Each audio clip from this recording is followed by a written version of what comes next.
Chris being pretty flexible to be pushed back a little bit was part of the thinking too. But like you say, versus these guys. So will you have Bassitt then Friday? Yeah, Bassitt will go Friday, followed by Kev and then Alec.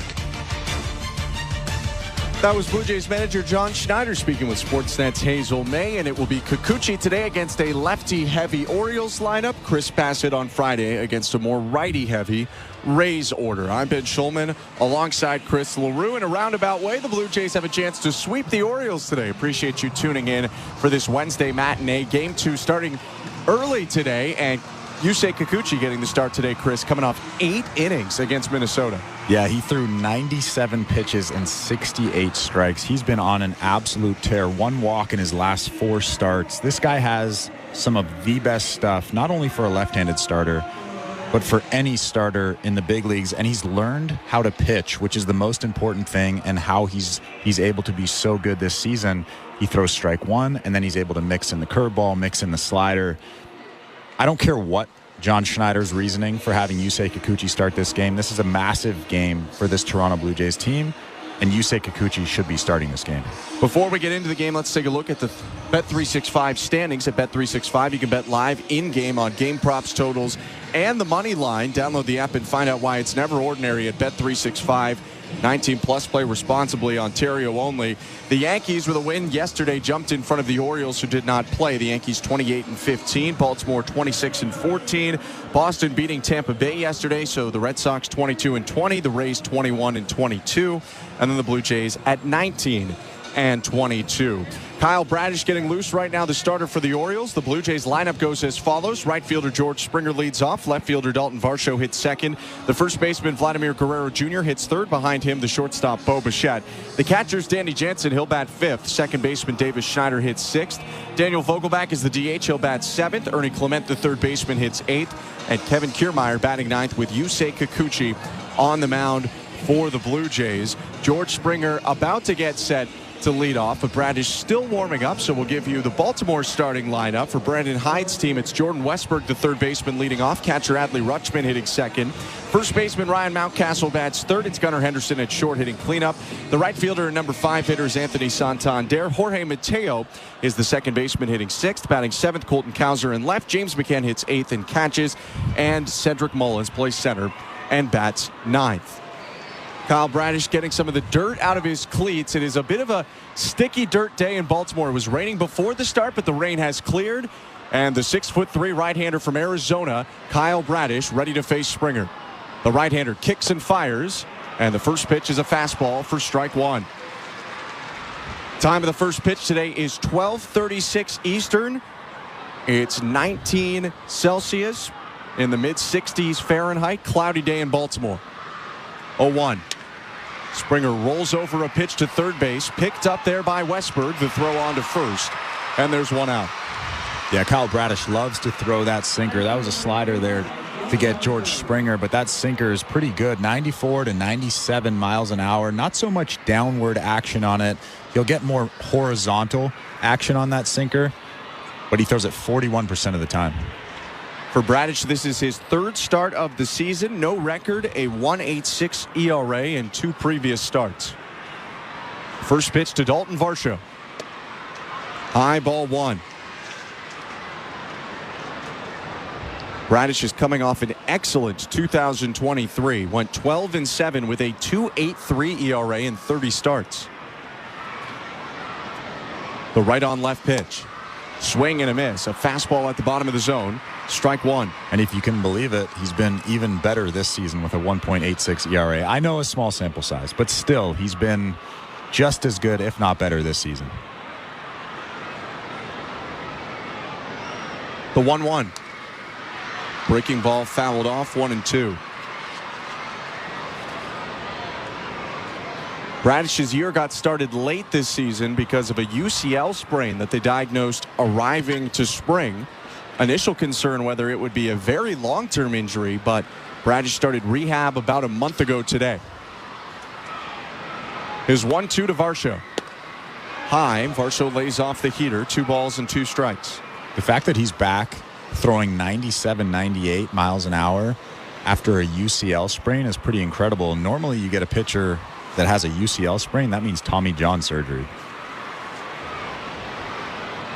2-2. Caught, strike 3. Fastball at 98 sets down Varsho. 2 outs.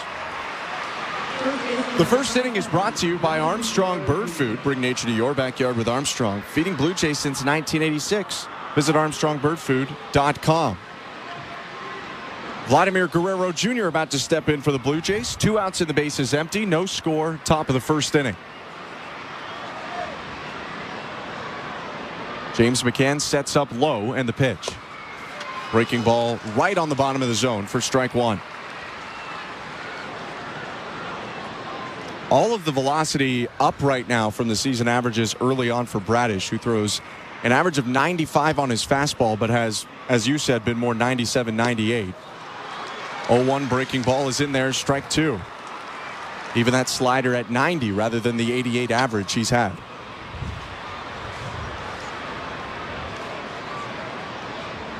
Nine pitches so far for Bradish, a strike away from ending the inning. His 0-2. Bounced right in front of the mound, picked up by the right bare hand of McCann. He'll throw down to first and end the inning. 1-2-3. The Blue Jays go down in the top of the first inning. Yusei Kikuchi about to take the mound in a scoreless game. Bottom of the first. You're listening to Blue Jays Baseball, brought to you by your local family-owned Crown Rush Control Center, streaming at sportsnet.ca and the Sportsnet Radio Network. Not tomorrow, not someday. The home improvements begin today. It's game on with Timber Mart. Build that deck, raise that fence, landscape till your property is beautiful. Don't pay for 12 months on the Timber Mart deferred payment program.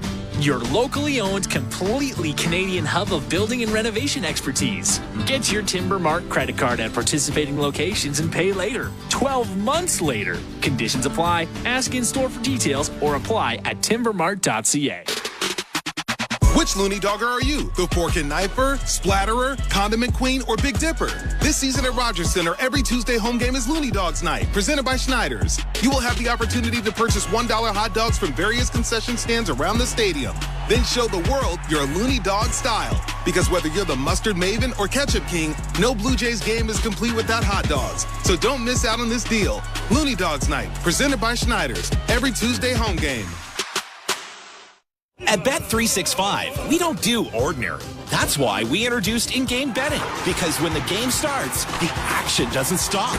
With in-game betting, you can wager on game props, player props, totals, and the money line. And remember, in-game, you can track your same-day parlay with the option to cash out. Check out in-game betting and find out why. It's never ordinary at Bet365. Must be 19 years or older. Ontario only. Please play responsibly. If you or someone you know has concerns about gambling, visit connexontario.ca.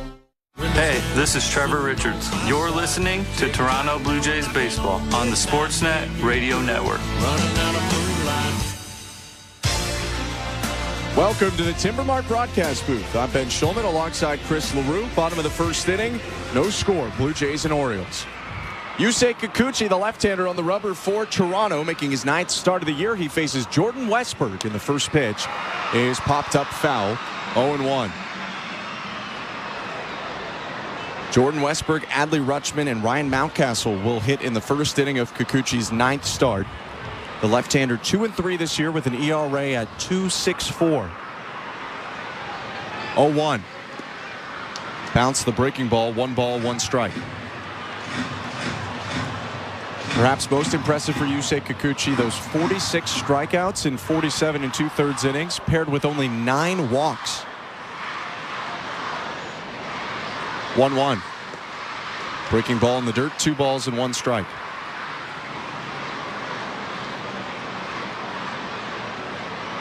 If the cheering sounds a little bit higher pitched from the Orioles fans than usual, while it's a school day, over 240 buses of school kids from the Baltimore area here at the game.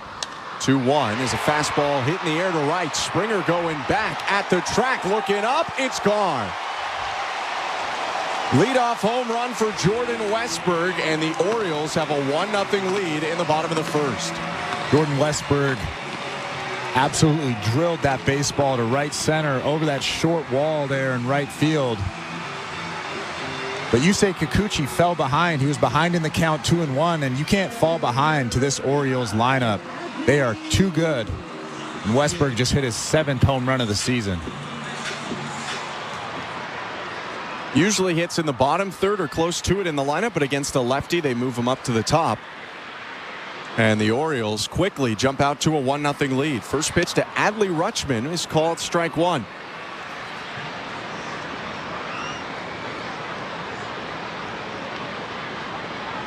Rutschman, a switch hitter, batting from the right side, hit 2 homers from the left side in game 1 of the series. 0-1. Down and in, 1 ball, 1 strike. Home run has to be a welcome sign for Brandon Hyde and his group. Outside of Rutschman's 2 home runs last game, the Orioles were 1 for 29 with a single. 1-1 heater inside from Kikuchi, and it's 2 balls and 1 strike.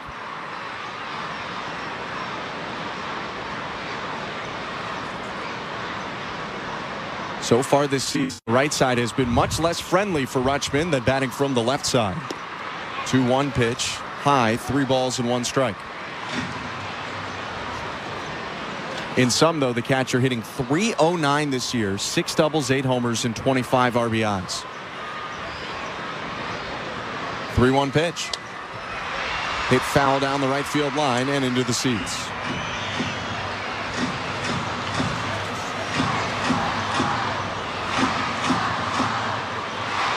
1-0 Baltimore, bottom of the first inning. Nobody out, nobody on, and a 3-2 count. Kikuchi looks down, now directs his attention to Rutschman. The pitch. Swing and a miss. Strike 3. Got him at a slider at the bottom of the zone. 1 out. And before that pitch there, he was nibbling just a little bit. It seemed like he didn't trust his stuff against Rutschman. But that last pitch, he throws that slider right down the middle, just at the bottom of the zone, and Rutschman swings right over it. First out for Kikuchi, and now a matchup to watch. Yusei Kikuchi and Ryan Mountcastle. First pitch. Hit foul into the first base dugout. 0-1. Mountcastle off to a good start this year. .272 average, 11 doubles, a triple, and 6 homers. And he's really enjoyed not just hitting against the Blue Jays, but hitting against Yusei Kikuchi in his career. 0-1 fastball is high, 1 ball and 1 strike.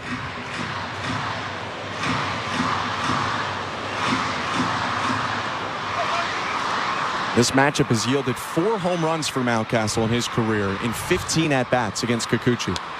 1-1 pitch, sliced foul, 1-2. Well, Ryan Mountcastle loves to get those big, long arms extended, and that's where he generates power. You can tell that Yusei Kikuchi and Danny Jansen are trying to pound him in. 3 straight fastballs on the inside part of the plate. It was a rare quiet night for Mountcastle in game 1 of this series. He went 0 for 4. Next pitch, fouled off. A backdoor slider there that Mountcastle poked away from the outside corner.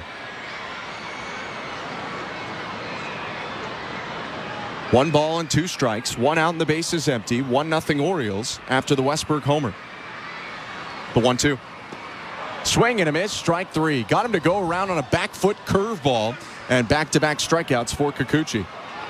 And that has been Yusei's bread and butter this season. So good at locating that back foot slider. Mountcastle tries to hold up, but he can't. That thing looked too good to swing at, and then just breaks down in the zone, and Mountcastle swings right over it. A little half-hearted swing there. Here's the first left-on-left matchup of the day. Gunnar Henderson stands in with 2 outs. First pitch is swung on and missed. Strike 1. Home plate umpire today is Chad Fairchild. Brennan Miller umps first. It's Brian Onora at second and Chris Conroy at third. 0-1. Down and away. 1 ball, 1 strike.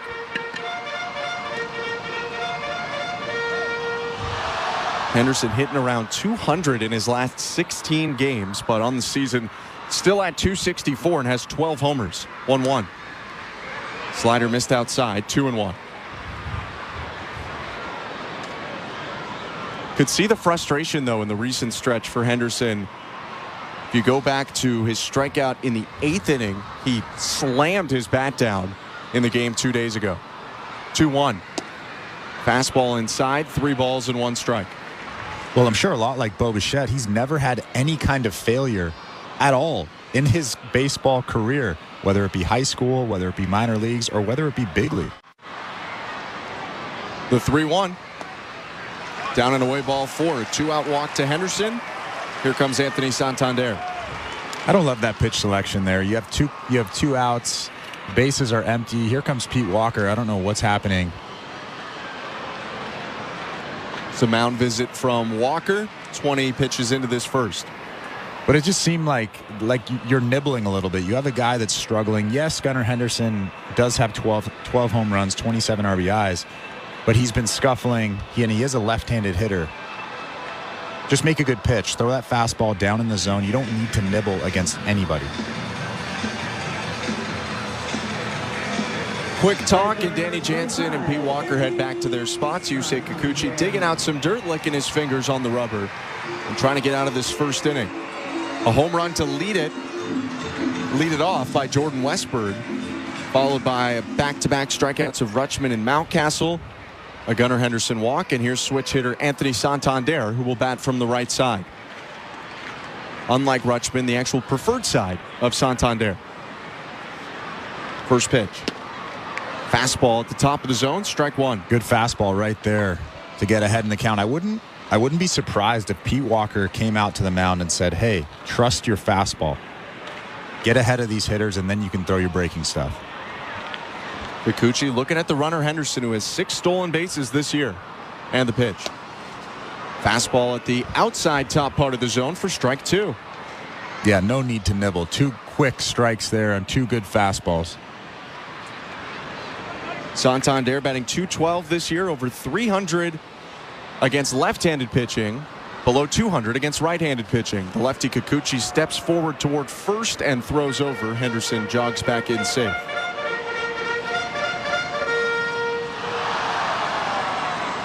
1-0 O's, bottom of the first. 2 outs and 2 strikes on Anthony Santander with Henderson on first.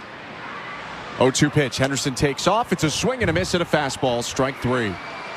Kikuchi strikes out a trio, but Jordan Westburg starts the scoring with a solo home run. It's 1-0 Orioles after the first. You're listening to Blue Jays Baseball, brought to you by your local family-owned Crown Rust Control Center, streaming at sportsnet.ca and the Sportsnet Radio Network.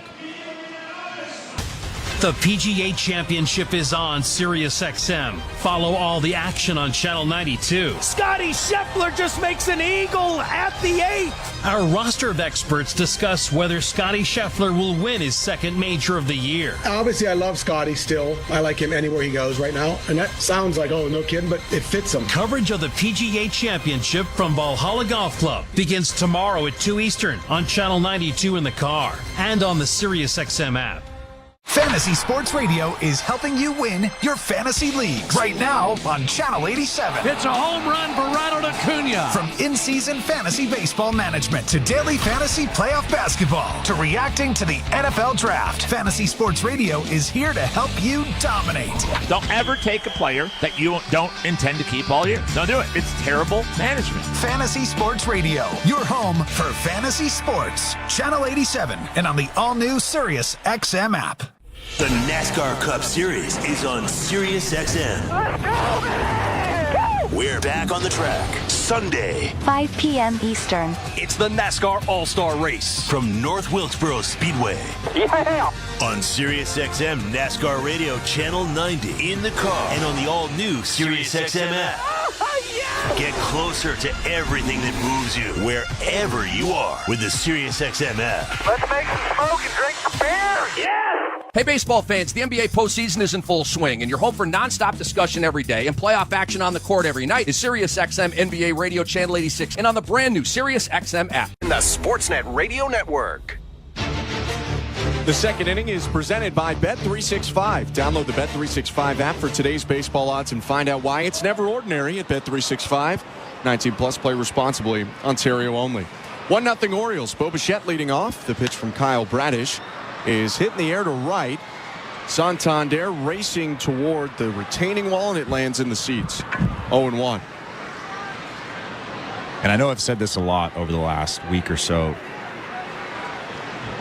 but the way that Kyle Bradish looked in the first inning, and now that the Blue Jays are down 1-0, it'll be smart for them to try to manufacture something.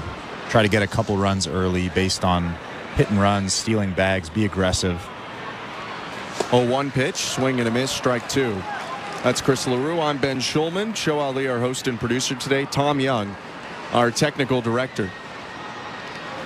Bo Bichette, Danny Jansen, and Davis Schneider to hit this inning for the Blue Jays. 0-2. Bichette spoils a breaking ball foul.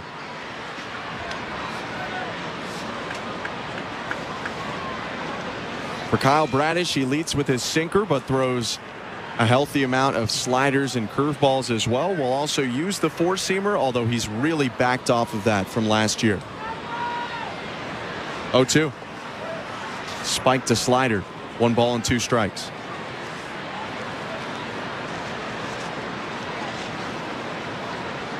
Last year, Bradish was kind of a 50-50 split between sinkers and four-seamers. Now he throws 4 times as many sinkers as four-seamers and is throwing a little bit harder as well. 1-2 pitch.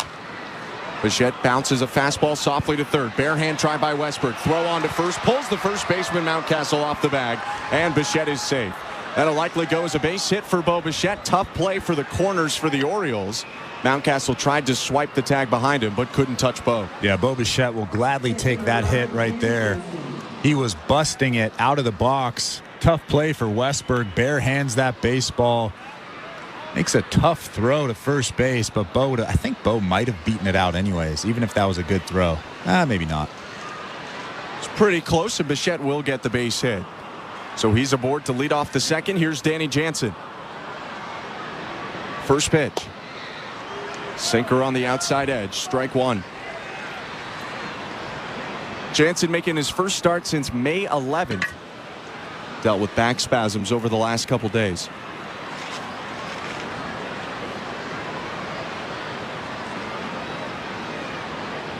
The 0-1. Fastball right down the middle. Jansen shaking his head and looking down. He takes it for strike 2. His fastball has a ton of life through the zone. A lot of movement. Just so much zip to it. Trying to set down the .315 hitter this year in Danny Jansen. Bradish is 0-2. Jansen hits a fastball to right field. Circling toward the line. It's caught by Santander. Bichette retreats to first. 1 out. And now with 1 out, I wouldn't be surprised if you see Bo Bichette try to steal here. I mean, if I'm John Schneider, I'm putting something on. I'm giving him the green light for sure. Bichette with 4 stolen bases on the year, added to his total in game 1. 1 out and a runner on first. 1-0 Orioles over Blue Jays. Top of the second inning, and Davis Schneider hits. First pitch. Down and away, ball 1.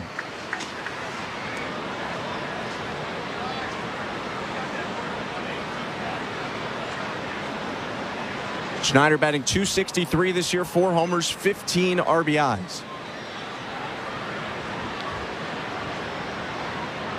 Right on right pitch. No, it's going to be a turn and throw to first instead. Bichette dives back in. Jorge Mateo is shaded towards second base, and Ryan Mountcastle is holding on Bo Bichette at first base. There's a big hole on the right side of that infield. Bichette inching out his lead, stays put on the 1-0. It's a called strike, 1-1. One factor with trying to steal on the Orioles is who's behind the plate today, and James McCann, who had a really good record last year, threw out over a third of the runners that stole, tossed out 15 of 44 potential base stealers. 1-1. Outside, 2 balls and 1 strike.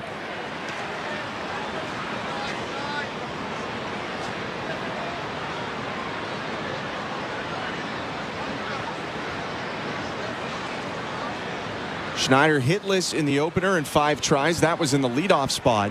With George Springer back, Schneider is hitting number 6. And another throw, and Bichette is back in safely again. And that is interesting in terms of the running game. Now Bradish has used his 2 free disengagements. If he were to step off, throw over again, and not get Bo Bichette, it's a balk, and Bo gets to second. As soon as Mountcastle put that tag on Bo Bichette, you could see him quickly look over to the Orioles dugout. But I don't think they're going to challenge. They decide not to. Bassitt extending his lead, does not go on the 2-1. It misses outside. 3 balls and 1 strike.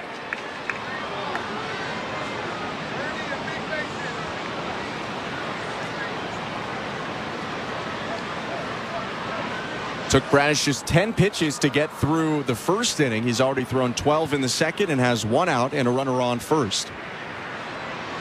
3-1 to Schneider. Fouled off a fastball at the bottom of the zone. Full count.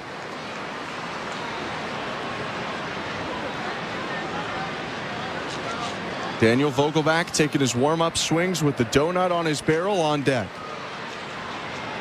Bradish looking in toward McCann. Bassitt leading off first. Bradish comes set. Peeks at Bo over his left shoulder. The 3-2. Bassitt takes off, and the pitch is popped up foul into the seats. Bo will have to go back to first, and they'll do it again, Schneider and Bradish, at 3-2.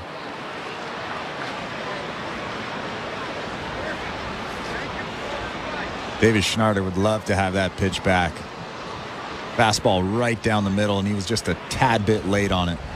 Yeah, that was a missed spot from Bradish, who was trying to go down and away and left it up and over the plate.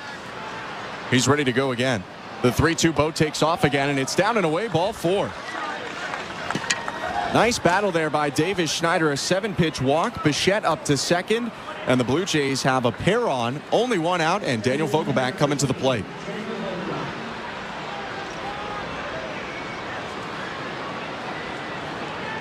Three straight starts for Vogelbach for the first time this year. That relates to the health condition right now of Justin Turner, which we'll update you on in the bottom of the 5th inning. First pitch to Vogelbach is low, ball 1. And on Monday night, he got a big base hit, and he almost got another base hit through the right side of the infield, hit a baseball hard. I don't mind Vogie up in this situation. Came up with the first Blue Jays run on an RBI single in that game 1, like you mentioned. 1-0 pitch is a called strike at the top of the zone.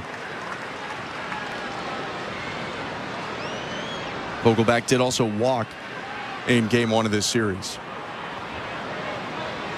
1-0 Orioles. Rode half of the second. Bo leading off second. Schneider walking off first. The right on left pitch. Low, ball 2. And now he's really got to zone up on something. He's ahead in the count, 2-1. You have those 2 big runs out there. You don't really get many. You can't string together many base hits against Bradish. He's got that kind of stuff. 2-1. Fastball at the knees, strike 2. He wants that pitch back. You could see how frustrated he is, talking to himself there. Fastball in the inside part of the plate that he could have done damage with. Still searching for his first Blue Jays home run. Vogelbach, a guy who's hit 30 in a season before. 2-2. Low, ball 3. Back-to-back batters have really made Bradish work, who, again, threw only 10 pitches in the first inning, is now up to 20 pitches thrown just in this second inning alone. 30 total. Only 1 out. Runners on first and second.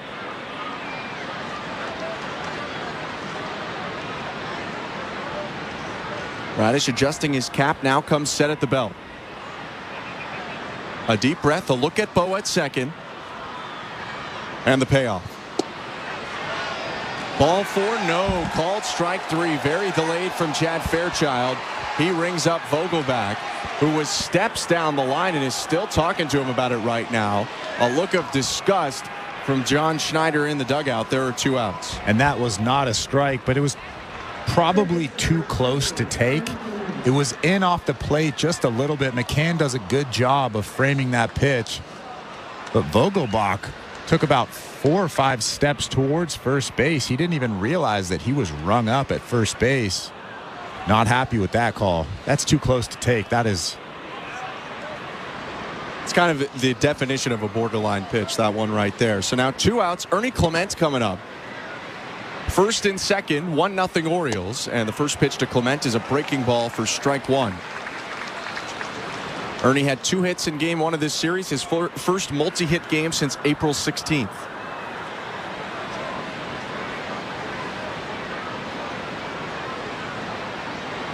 The right on right pitch. Fastball high and outside. 1-1.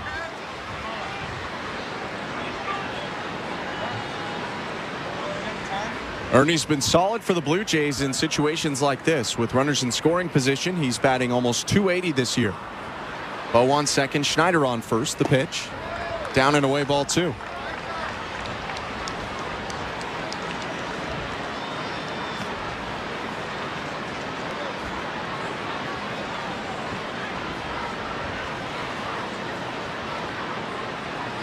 Long blue sleeves today for Clement. White batting gloves. The 2-1. Swing and a miss. Expanded high on a fastball, and it's 2-2.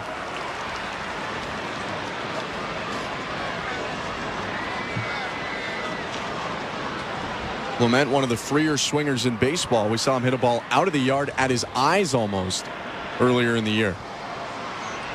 2-2. Fouls off a pitch on the hands to stay alive.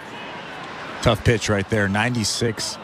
A lot of run on that pitch, running in on his hands. And he just got a piece of it, fouled it off, stayed alive.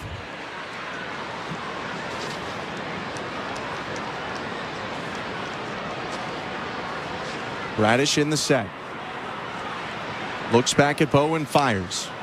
And Clement reaches way up to foul off a fastball. It's still 2 balls and 2 strikes. Almost near his neck. Ernie is not afraid to go swinging, especially at a fastball. He's fouled off a couple that were either above or inside off the plate. 2-2 again. Takes the breaking ball low, full count.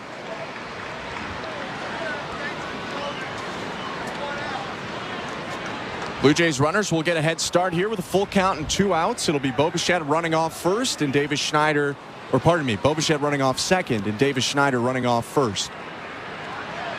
Kevin Kiermaier waits on deck, and Kyle Bradish desperately trying to get off the mound. 28 pitches he's thrown in this inning alone, 38 on the day, with 2 outs in the top of the second. Still 1-0 Orioles. The right-hander for Baltimore tucks the ball into his glove and delivers home. Clement bounces a ball foul, and he continues to fight here. 8 pitches seen now for Ernie Clement. Yeah, and keep in mind, Kyle Bradish has only thrown 9 2/3 innings this entire season. He's only started 2 games for the Baltimore Orioles. Yeah, this is not necessarily a midseason leash for Kyle Bradish. He hasn't gone over 90 pitches yet this year. His 3-2 once more. Clement grounds it in fair territory to the third baseman Westberg, who throws on to first. Backhanded pick by Mountcastle ends the inning. A hit and a walk for the Blue Jays, but no runs. They strand a pair and trail 1-0 middle of the second. You're listening to Blue Jays Baseball, brought to you by your local family-owned Crown Rust Control Center. Streaming at sportsnet.ca and the Sportsnet Radio Network. If you're looking for a fun day, did you know the day before Monday? Junior J Sunday. You can paint your face, come and meet Ace and run base to base. Junior J Sunday. So many things to do. You can bring your crew and even mom and dad too. Junior J Sunday. Sundays are for Junior Jays, and with all kinds of cool new games and activities in the exciting outfield district areas, there's no end to the family fun you'll have. If you're feeling the song, grab your dad or mom, visit BlueJays.com. Junior J Sunday. At Crown Rust Control Center, protection runs deep because every Crown Rust Control Center is owned by a local family who cares beyond business. Your Crown Rust Control Center is 100% committed to their product, to you, to their community, which is your community. Protecting you and what matters to you is equally important as protecting your vehicle. Did you know spring's the best time of year to protect your vehicle from rust? For a special spring offer, find your local family-owned Crown Rust Control Center at crown.com. Not tomorrow, not someday. The home improvements begin today. It's game on with Timber Mart. Build that deck, raise that fence, landscape till your property is beautiful. Don't pay for 12 months on the Timber Mart Deferred Payment Program. Your locally owned, completely Canadian hub of building and renovation expertise. Get your Timber Mart credit card at participating locations and pay later. 12 months later. Conditions apply. Ask in store for details or apply at timbermart.ca. This is Toronto Blue Jays baseball. Kiermaier going back to the wall. He leaps and he made the catch! On Sportsnet 590 The Fan and the Sportsnet Radio Network. Bottom of the second inning at Oriole Park at Camden Yards. It's 1-0 for the home team. Yusei Kikuchi on the mound, pitching for the Blue Jays today, and his first pitch to Jorge Mateo is a fastball for strike one. I'm Ben Schulman. To my left, Chris LaRue. Show Ali, our host and producer. Tom Young, our technical director. Ernie Clement shaded in for the bunt at third. Mateo swings and fouls off the next pitch to make it 0-2. The 1-0 Orioles lead came on a leadoff home run by Jordan Westberg last inning. Kikuchi would strike out 3 of the next 4. His 0-2. Off the end of the bat, foul down the right field line.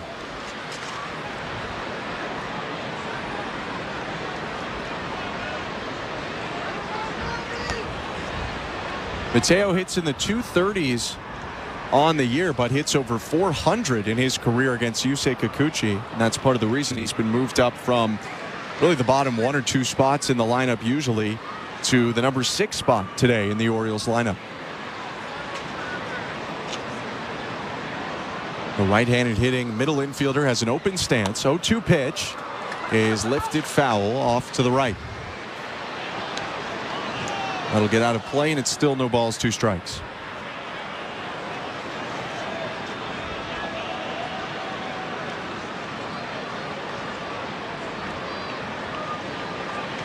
Two-strike pitch.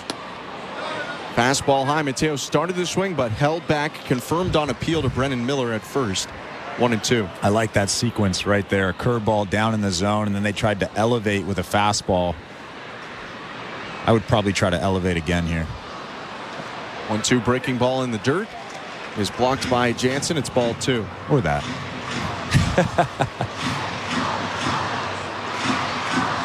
For Kikuchi, that was the slower breaking ball, the curve. Low to mid 80s. He's got slider that is high 80s. 2-2 fastball called low at the knees. Kikuchi with his hands on his head. He can't believe it, and I understand why. Pete Walker now barking at home plate umpire Chad Fairchild, who had another controversial call go against Blue Jays hitters in the top of the inning. Now a full count. Kikuchi's pitch. Ground ball down the left field line, a base hit. Mateo motoring around first. He'll head into second base without a throw as Varsho just picks it up and sends it back in. Aided by Chad Fairchild, it's a leadoff double for Jorge Mateo. Well, I can only imagine what Pete Walker is saying to Chad Fairchild right now, the home plate umpire. You can see him barking. That was a tough pitch, and then he had to come back with a 3-2 strike. And Jorge Mateo drills a line drive down the line. He's standing on base. He should be sitting in the dugout. Threaded that right down the line. No chance for Ernie Clement at third. So the speedy Mateo is on second. Colton Cowser at the plate. Left on left matchup. 2 looks at Mateo in the pitch. Breaking ball called for strike 1. And would you believe it, folks? That pitch noticeably lower than ball 3 last at bat. But for Fairchild, it's in his zone. So Cowser now behind in the count. A .250 hitter this year, 6 home runs.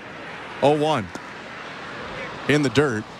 Cowser putting his palm up to Mateo to hold him there as Jansen trapped it. 1 ball, 1 strike.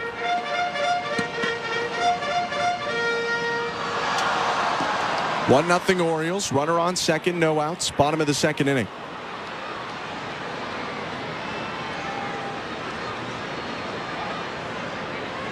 Turn and a fake throw to first. Mateo dives back in. Kikuchi never released the ball, and now he'll toss it away as he asks for a new one. Kikuchi licks his fingers, goes to his pants, now puts the ball in his left hand and looks in toward the plate.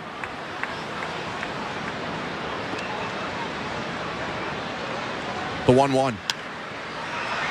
Hit in the air, left side, foul, and into the sea of kids. 1-2.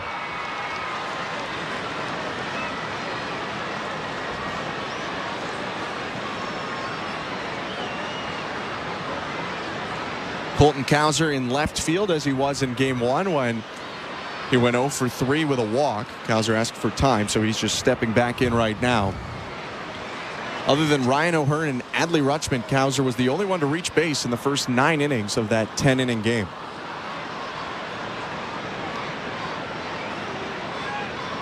Long look at Mateo. Kikuchi's 1-2. Swing and a miss. Got him to chase the slider. Strike 3. 4th K of the day for Kikuchi, and 1 out in the bottom of the second. Yeah, Cowser kind of just shaking his head in disbelief, walking back to that dugout. Probably shouldn't have swung at that pitch. That pitch started off the plate, a slider away, that just kept breaking away, and he kind of just whiffed at it. So with 1 down, here comes the catcher, James McCann. Left on right pitch is popped up. A fastball hit near first. Guerrero jogging forward, now sprints onto the infield grass and makes the catch. 2 down. Wind is a bit of a factor today, and it looked like that one caught a bit of a stream and forced Guerrero to step on the gas pedal, but he makes the play, and now the 9-hitter Cedric Mullins comes up with Mateo on second and 2 outs. With this week's Jays Care 50-50 jackpot, you can win signed Blue Jays merchandise, premium club tickets, and more. More than 50 Blue Jays fans have already won prizes this season. Visit bluejays.com/5050 to get your tickets right now from Ontario or Nova Scotia. First pitch to Cedric Mullins, misses outside. Yusei Kikuchi is behind, 1 ball and no strikes. 1-0 Orioles, 2 outs in the bottom of the second. Jorge Mateo led it off with a double. Kikuchi trying to keep him there.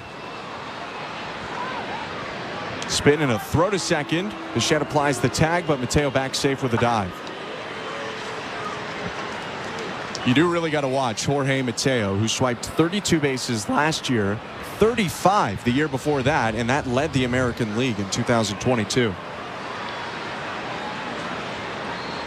Turn and a fake throw over. Now Kikuchi has used both of his step-offs in this plate appearance, while checking on Mateo 4 times total in the inning.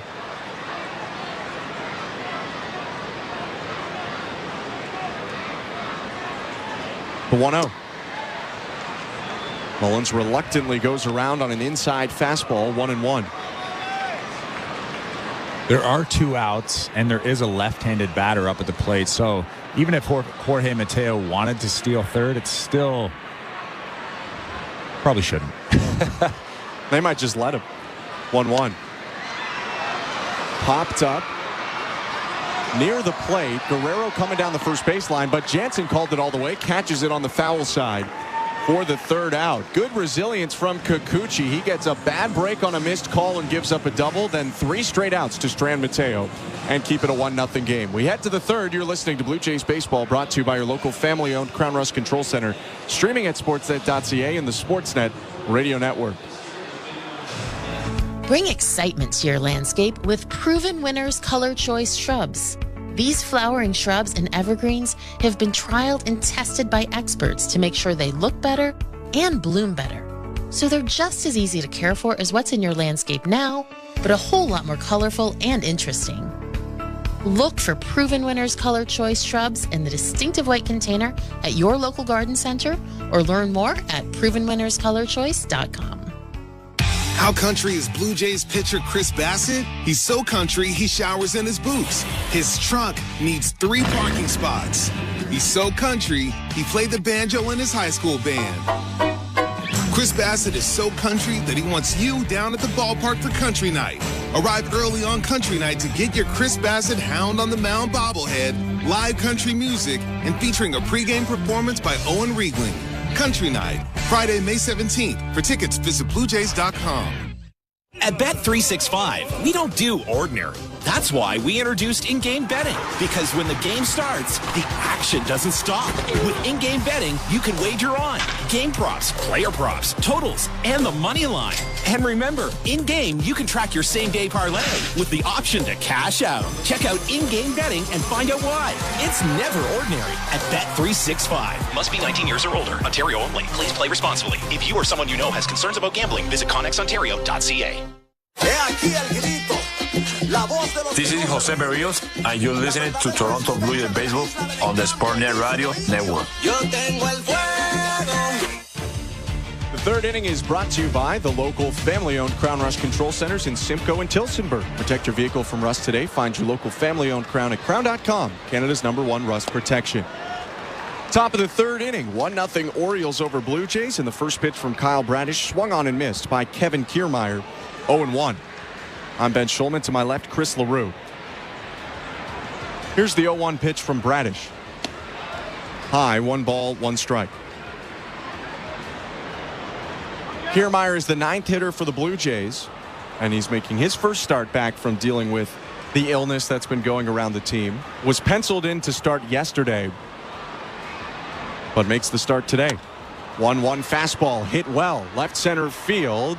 Mullins going over, called off by the left fielder Kauser, who makes the catch, and there's 1 out. I think Kiermaier got that off the end of the bat a little bit. I thought he hit it a little bit better than he did. That was a fastball right down the middle. Maybe he got jammed a little bit, but it was an easy fly ball into left center. So 1 out. Here's George Springer. First pitch. Low ball 1. Springer, unlike Kiermaier, was not going to start yesterday. The Blue Jays had Kevin Biggio in the lineup, and the batting order was slightly different, but the extra day gave him the ability to get back in. 1-0. Breaking ball lands in the zone for strike 1. Springer twisting away in disgust after that pitch, maybe at the non-swing, maybe at the call, not sure. But now he stands tall in the righty batter's box. 1-1. Another breaking ball, strike 2. Yeah, you could tell he's disgusted again, but those were 2 strikes. Not hittable. That last one was not hittable. It was kind of a spinning slider, one of those backup ones that are so hard to hit. The right-on-right pitch. Bounced another breaking ball. 4 sliders in this plate appearance out of 4 pitches for Kyle Bradish. Yeah, they refuse to give George Springer anything hard here. Springer has hit for a higher average off fastballs this year, but has done more damage actually against non-fastballs. All of his home runs coming off breaking or off-speed pitches. 2-2. Breaking ball fouled off of the catcher McCann and off of Springer. Still 2 balls and 2 strikes. Springer does have a pretty impressive record in his career against Kyle Bradish. Coming into today was 7 for 17, a .412 average with 4 doubles and a homer. Is 0 for 1 with a ground out back in the first. 2-2 again. Went to the fastball, missed high and outside, full count.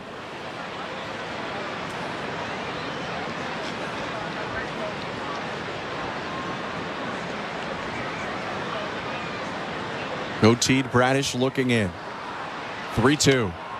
Springer fouls back a heater. It was high and tight, and he sent it back into the screen behind him. Walks across the plate and back to his righty batter's box. Actually, a pretty good at bat from George Springer so far. He's taken some tough pitches. He's fouled off some tough pitches. That fastball there was up in the zone. Was able to get the bat to it and foul it right back. 7 pitches seen so far. 3-2. And he fouls one right off of McCann, who hunches over. Springer patting him on the back, making sure he's okay.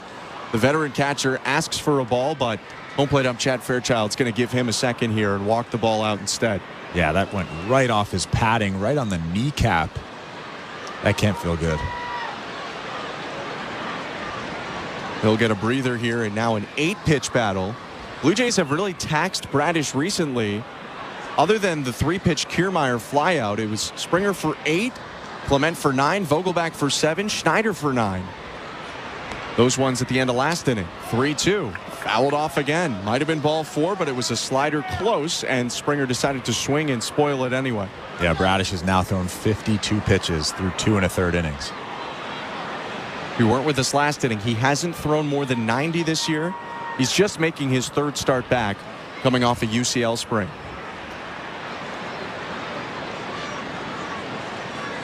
Has only given up an infield hit and a walk so far, though. 1-0 Orioles, 1 out, and the 3-2. Hit hard left side and past the third baseman Westberg. Clipped off him. It's rolling softly into left. Springer around first, headed for second. And he'll get in there standing. Stand-up double for George Springer with one out. And the Blue Jays have a runner in scoring position for the first time today. Well, that was another backup slider from Bradish. Just a little spinner over the inside part of the plate. And that ball actually landed on the third base bag and kind of bounced up. That really deadened the ball. I mean, probably a double anyway. But it benefited Springer, who comes up with now his 5th double of the year and his first extra base hit since April 26th. Here's Dalton Varsho. 1 out and a runner on second. 1-0 Orioles. First pitch. Swing and a high fly ball. Deep right field. Santander sprinting back. Makes the catch on the run on the warning track. Springer retreats to second. He was trying to score. So he had, rather than tagged and taken a mostly meaningless 90 feet, he was looking to see if he could get around. Instead, it's an out. Springer still on second, and now 2 down. Yeah, with nobody out, you would tag up on that fly ball to deep right center. But with 1 out, you want to get as close to home plate as possible. And Springer was probably about 2/3 of the way between second and third. And as soon as Santander caught that baseball, he retreats back to second base, already in scoring position, so it doesn't really matter. And running on contact here, more than likely to score on a single. Here's Vladimir Guerrero Jr. First pitch is high, ball 1. Vlad is tied for the team lead in RBIs with 19. 274 hitter right now after a ground out in the first. He's got 4 home runs on the season and 6 doubles. I'm wondering if James McCann is just telling him, hey, be careful with Vlad. He's been obviously hot lately, and you have Bo Bichette up next. Maybe they would rather pitch to Bo Bichette with that open base at first base and 2 outs. It's possible. McCann just sprinted out for a moment to Bradish, now gets back into crouch. With Springer on second and 2 down, the 1-0 pitch from Kyle Bradish. Low ball 2.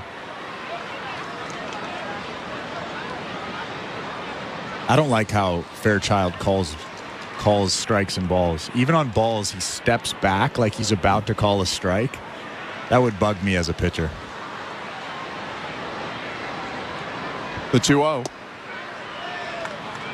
Ball 3. Perhaps they are nibbling right now against Guerrero. The misses haven't been big misses, but they've stayed down in a way. Just being careful. You're not pitching around him, just being careful. 3-0. In the zone with a slider. Strike 1. Didn't look like Guerrero was taking all the way, but rather it wasn't a pitch that he wanted to fire at 3-0.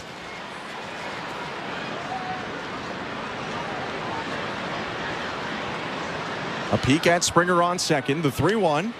Vladdy fouls back a middle-in fastball. That's kind of his pitch, but he just missed it. Now it's 3-2. Over Vlad's last 25 games, he's hitting .330. Can you imagine the narrative if Vlad was hitting .330 through the first 25 games of this season?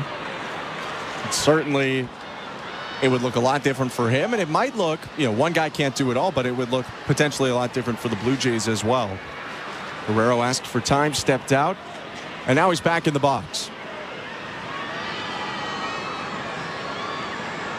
They shade him to pull, so a large hole on the right side and a decent-sized gap up the middle as well. Bradish stepping off for a moment to recollect his thoughts before throwing a 3-2 to Vlad. Springer on second, 2 outs. 1-0 Orioles, top of the third. A look at second in the payoff. Guerrero grounds it up the middle. A dive at short. It's under the glove of Henderson. Springer rounds third. He'll stop there. A good backup by Jorge Mateo. He grabs the ball after it evaded Henderson to keep Springer from scoring. Vlad's at first with a single, and the Blue Jays have runners on the corners and 2 outs. And we were just talking about, with nobody out, you tag from second and you go to third. With 1 out, you kind of go halfway and then you retreat back to second base. This was the one anomaly. This was the one in 1,000 play where that doesn't really work, as George Springer is standing on third base instead of scoring on that play. And it's a kind of an anomaly in terms of the second baseman. You have one of the better defensive shortstops in baseball over the last 2 years playing second right now in Mateo because they want Gunnar Henderson at short on a daily basis. Blue Jays shortstop Bo Bichette up. Runners on the corners, 2 down. 1-0 Orioles, and the first pitch is high, ball 1.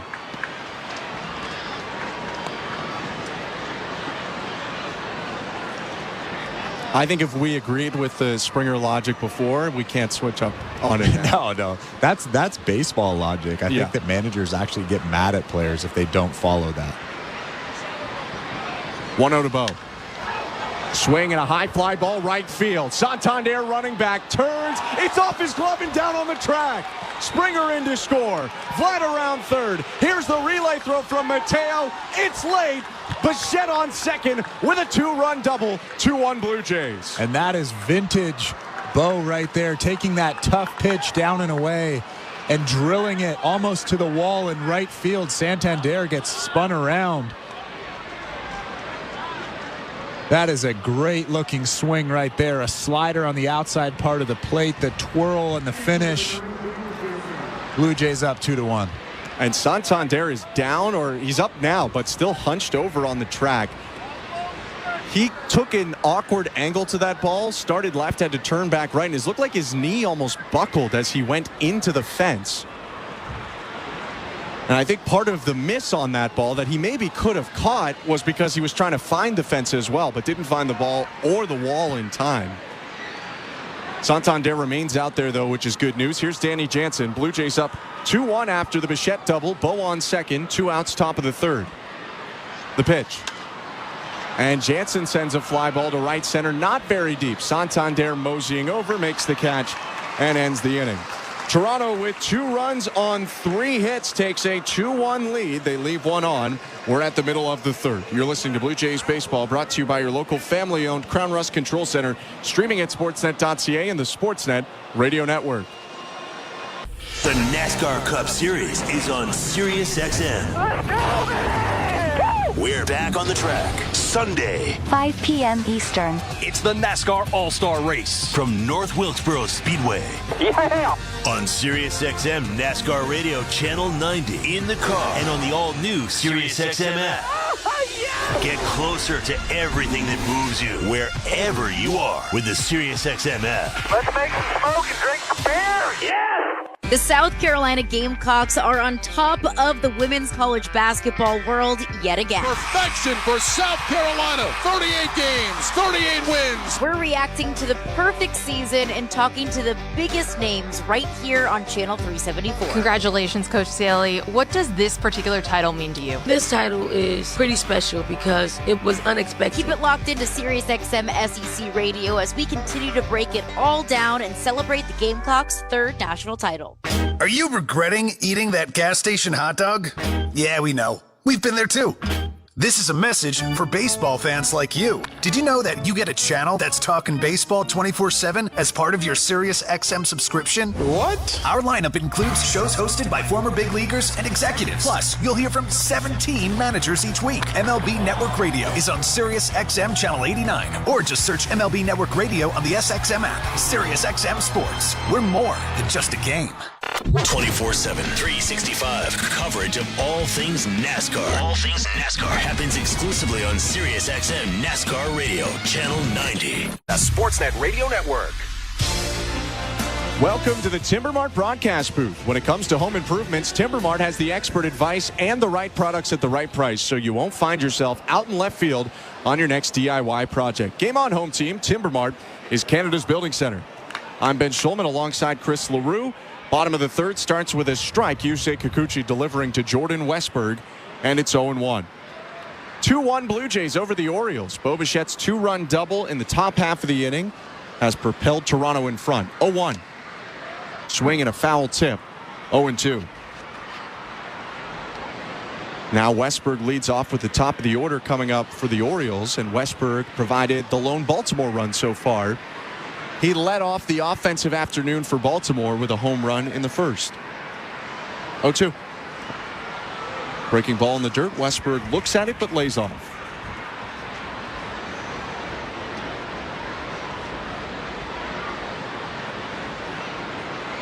This has got to feel nice for Kikuchi, who in his last start went 8 innings, gave up 2 runs, and came up with the loss in the game. 1-2. Hit foul. 2 runs is not 6 runs. A 1-run lead is not a huge cushion, but he hasn't pitched with a lead in a while. Yeah, now with Kikuchi's stuff, he just has to throw good strikes, good quality pitches. He doesn't have to nibble like he was earlier on in this ball game. Just make good quality pitches, and he'll get out of it. Swing and a miss on a 1-2 change, strike 3. He mixed in that change a fair bit his last time out. He uses it here for his 5th strikeout of the day. Yeah, good changeup right there. Not really well located, but it kind of looks like it's going to be a strike out of the hand and then breaks off the plate. Westberg just wails at it. And it is thrown with almost the exact same velocity as the slider, but breaks in the opposite direction. First pitch to Adley Rutschman. His called strike 1 at the knees. Boy, could Kikuchi have used that call last inning. He probably got squeezed last inning, and Rutschman there gets hard done by. That pitch was definitely low.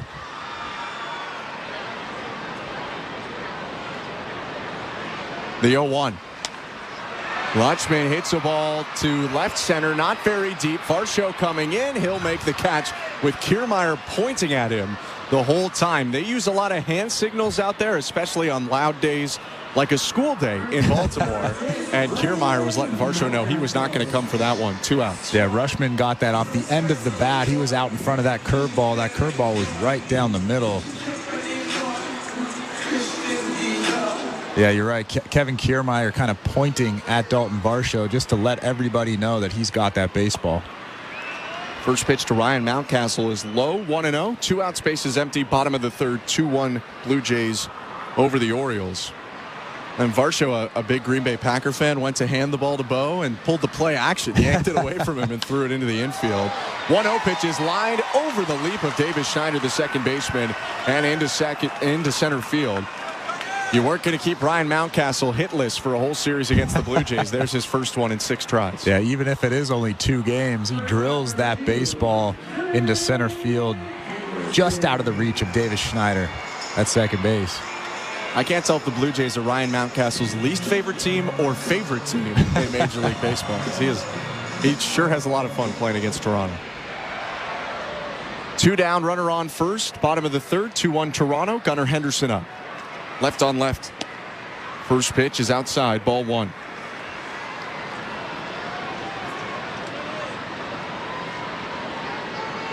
Henderson, a second-round pick of the Orioles in 2019. 1-0. Low, 2 balls and no strikes. In one draft, the Orioles grabbed Adley Rutschman, and they grabbed Gunnar Henderson as well. Really the pillars of what has been this Orioles resurgence starting in 2022 and extending into this year. Kikuchi's 51st pitch of the day is a fastball for strike 1.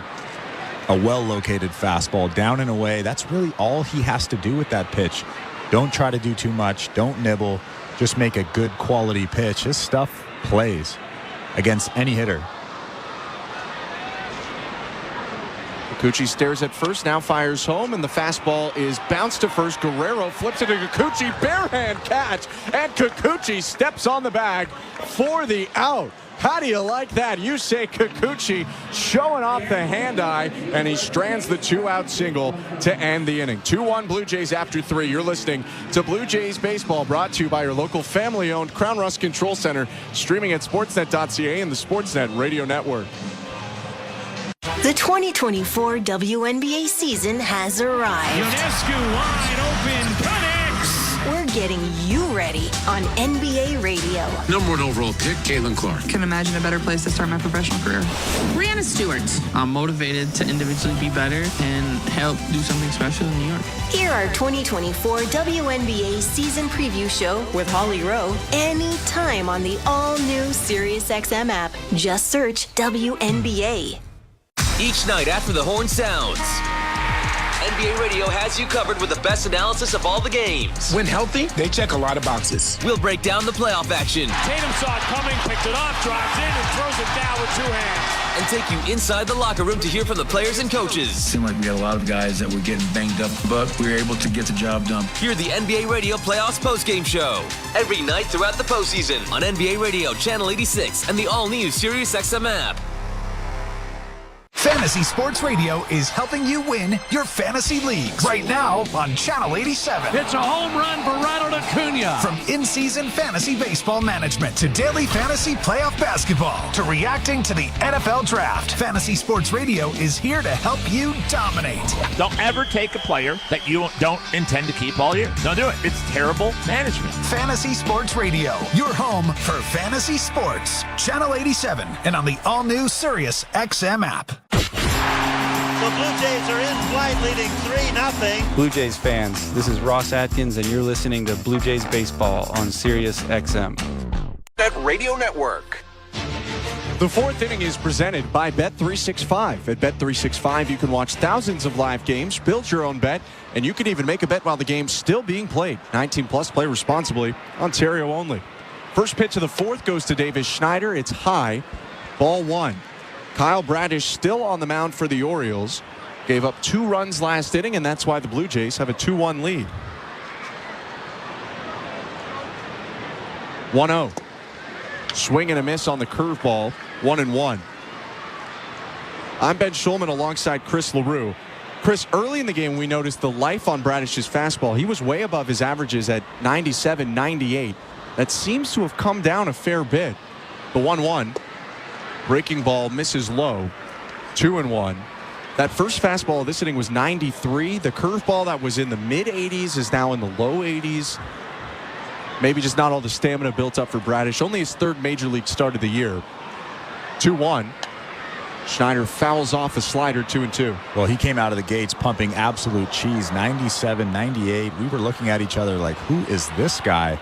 And then he comes with that good 12-6 breaking ball. But yeah, he's a different guy later on in this ball game after throwing 67 pitches. His velo is way down now, 93 to 95. Fastball at 94, missed down and away, full count. And the difference between 98 and 94 is huge. You can't miss at 94, but at 98, you can kind of probably miss a few barrels here and there. Blue Jays need to take advantage of this. Payoff pitch. Outside, ball 4. Leadoff walk for Schneider, his 2nd walk so far today. And he's aboard with Daniel Vogelbach about to come up. Let's take a look at the out-of-town scoreboard, brought to you by St. Louis Bar and Grill. Devilishly good since Toronto first raised the trophy in '92. Join them for wings, ribs, beer, cocktails, and catch every play at your local St. Louis Bar and Grill. Download the app or visit stlouiswings.com for more details. Always devilishly good. First, the pitch to Vogelbach. High, ball 1.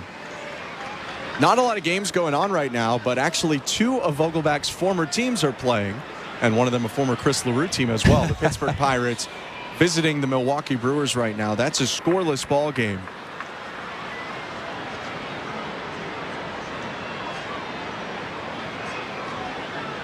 (1-0) high and in. 2-0.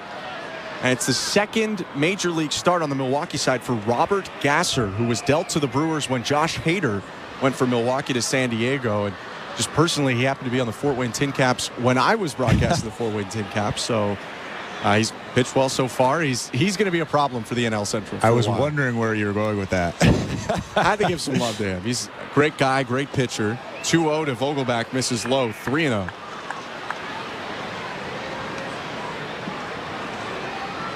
I think in about a month or 2, he'll be a lefty that Blue Jays fans are happy is not in the American League, because he can be pretty dangerous. Vogelbach, a left-handed hitter, up right now. Runner on first, no outs. 2-1 Blue Jays, top of the 4th. 3-0 and the pitch. Fastball for strike 1. Vogelbach was taken all the way. Other game in action on the St. Louis Bar and Grill out-of-town scoreboard is another Chris LaRue team. The Miami Marlins leading the Detroit Tigers 2-0 in the 2nd. A 2-run shot from Brian De La Cruz. 3-1 pitch to Vogelbach. At the knees for strike 2. This time, unlike last time, Vogelbach keeps the bat, waits for the delayed call of Fairchild, and it's a full count. Yeah, but he's still talking to himself, though. He doesn't like that call. That was a good pitch. But he's still mumbling something to himself. The 3-2. Vogelbach swings and lifts it down the left field line. That's headed for the seats. Still full count. Vogelbach checking with the home plate ump whether that was a strike or not. It appeared to be in the zone. I think at this point he knows that was a strike. He's just unsure of the zone. Stands a bit off the plate, open in his stance. The 3-2 again. And it's fouled off again. Another one on the outside edge that Vogelbach just sends down the left side. And the Blue Jays are making Bradish work today. 76 pitches through 3+ innings. Schneider started this inning with a 6-pitch walk. Now Vogelbach in a 7-pitch battle with Kyle Bradish.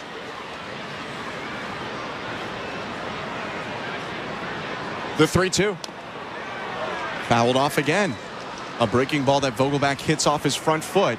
And already here in the fourth with no outs, the Orioles are looking toward their bullpen. Jacob Webb, the right-hander, getting loose.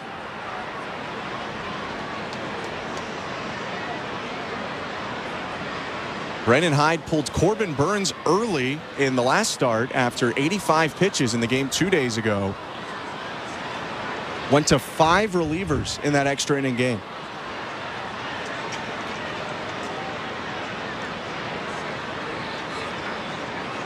Payoff pitch again.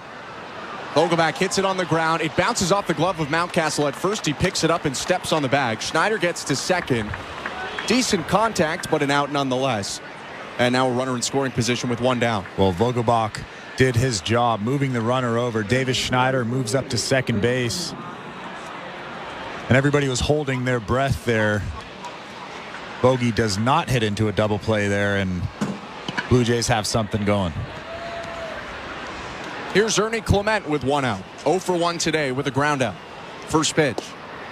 Breaking ball drops in for strike one.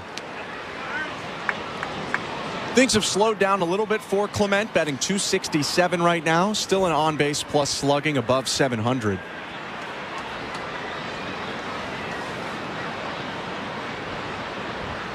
The right-on-right pitch.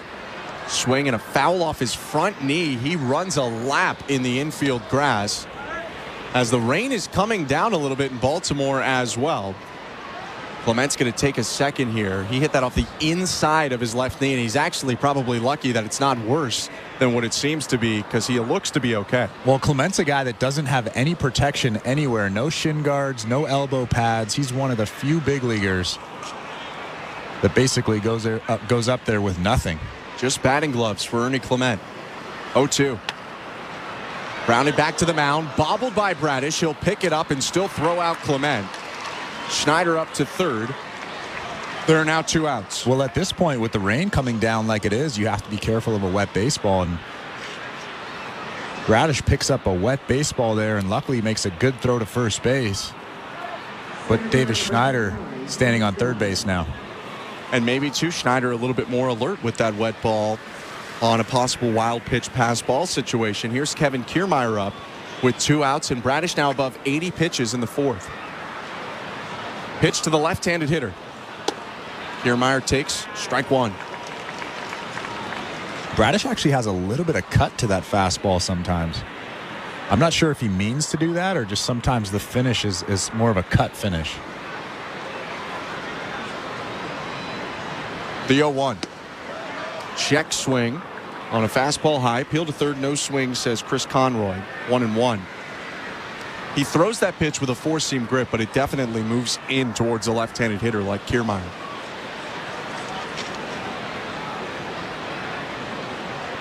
One offering. Fastball at the top of the zone. Strike two, and a lot of those 4-seamers with cut action to Kevin Kiermaier from Kyle Bradish.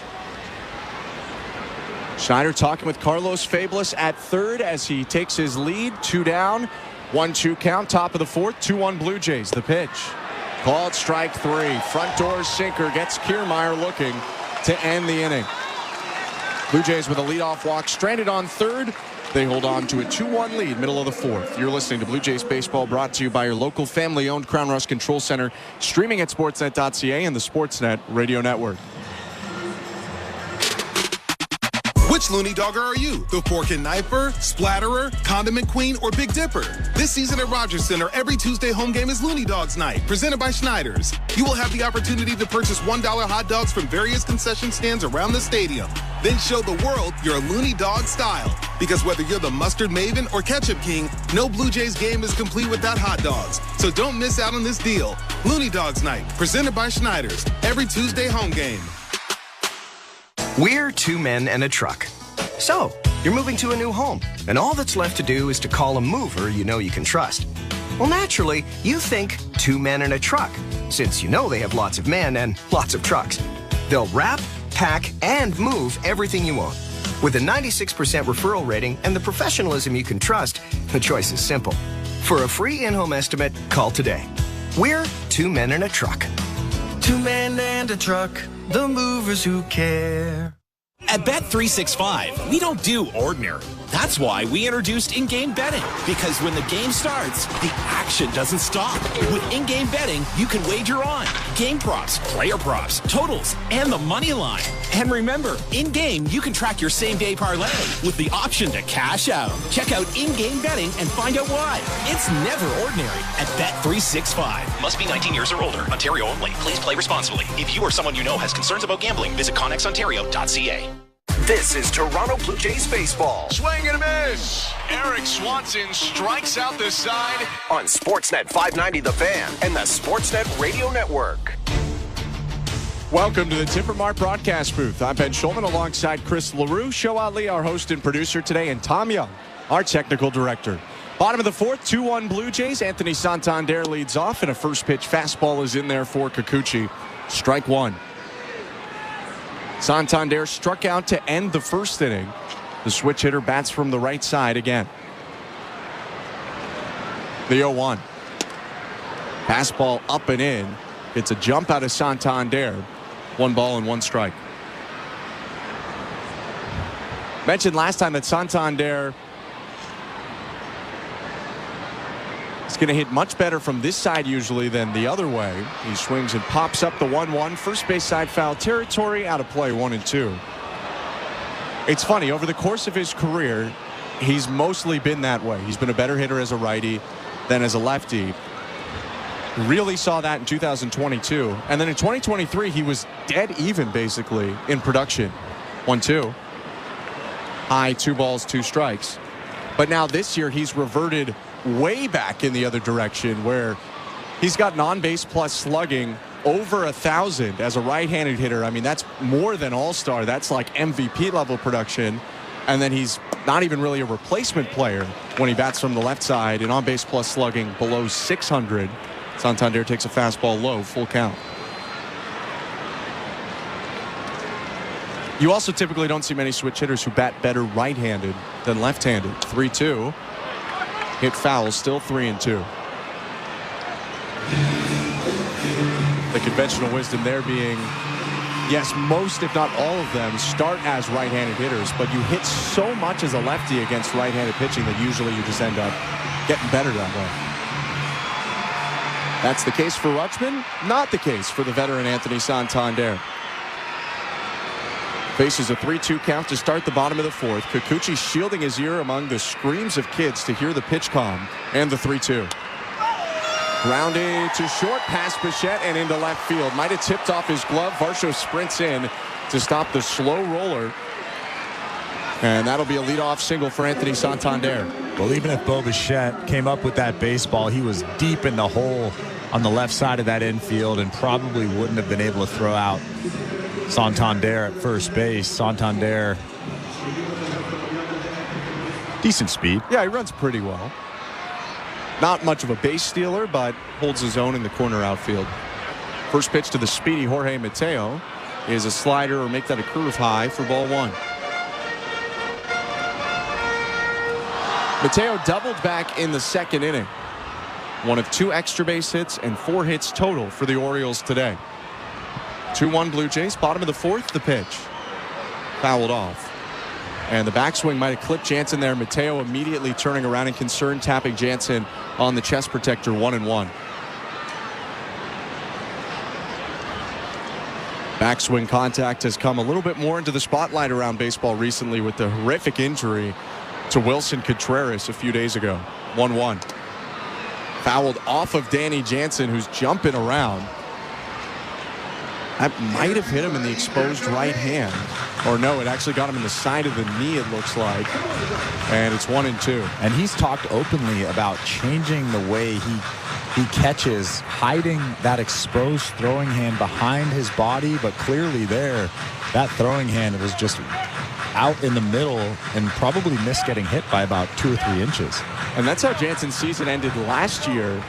Wasn't him getting hit by a pitch ball he was hitting, but actually a foul tip that hit his right hand and ended up breaking his right middle finger, I believe it was. 1 ball and 2 strikes on Mateo. Rain coming down. Poncho's out at Oriole Park at Camden Yards. The 1-2. Down and away. 2 balls and 2 strikes. On this school day, I have a bad feeling. You know that one kid that tells his mom he doesn't want to wear a jacket. It's not that cold outside today. I feel like he's in some trouble right now on this rainy day. Kikuchi and Mateo trying to fight through the elements as well. Here's the 2-2. Fastball. Called strike 3. Mateo fell over the plate like it was inside. It was borderline for sure, but he's punched out for the 6th Kikuchi strikeout today. Well, that was in off the plate, maybe by a hair. And Jorge Mateo doesn't like that call. Chad Fairchild takes forever to ring him up. That's a tough pitch right there. That's what you call a pitcher's pitch. Similar to the one Vogelback struck out on in the 2nd inning. That was maybe like a fraction of an inch off the plate. First pitch to Colton Cowser. Called high, 1-0. And again, everybody has to wait to see if Chad Fairchild calls that a strike or a ball. It takes a long time to make his decision. It is a ball, though, so Kikuchi's behind Cowser to start this PA. Runner on first is Anthony Santander. 1 out, bottom of the 4th, 2-1 Blue Jays. The 1-0. Fastball at the knees, and that makes it 1-1. Hasn't been quite as efficient today for Kikuchi as his last start when he went 8 innings, but still 41 strikes in 66 pitches. 1-1. Outside 2-1. They've just fouled off more of his pitches and forced him into deeper at bats. Well, this is just a better lineup. This is a lineup that is at the top of Major League Baseball in almost every category. Blue Jays held them to 2 runs in game 1 over 10 innings with a somewhat sick Jose Barrios starting.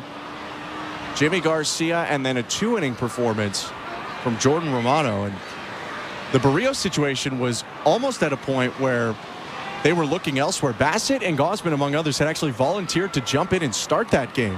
2-1 is a swing and a miss, 2-2. But Barrios really shut down this offense, save for Adley Rutschman. Over 7 innings of 2 runs allowed. I tell you what, he didn't look sick. No. I had no idea that he was, and he did not. Kikuchi trying to encore. 1 out. Runner on first. The 2-2 is lined off the end of the barrel and down in shallow right field. Santander froze, now speeds up to second base. And the throw from Springer goes back into second. 2 hits in this inning for the Orioles. Runners on first and second with 1 out. Wasn't a bad pitch from Kikuchi. A slider down, almost out of that strike zone, but Colton Cowser goes down and golfs it just over Davis Schneider at second base. Hit it a little bit off the end of the bat there, but got just enough of it to drop it over the second baseman. So Kikuchi dealing with some trouble once again. He gave up the homer in the first, but didn't have a lot of traffic after that. But had a runner on second in the 2nd inning with no outs and got out of it. Here's first and second with 1 out. And the pitch to James McCann is a backdoor curve for strike 1. In that 2nd inning, he faced McCann with 1 out, and then the on-deck hitter, Cedric Mullins, with 2 outs. Got them both to pop out.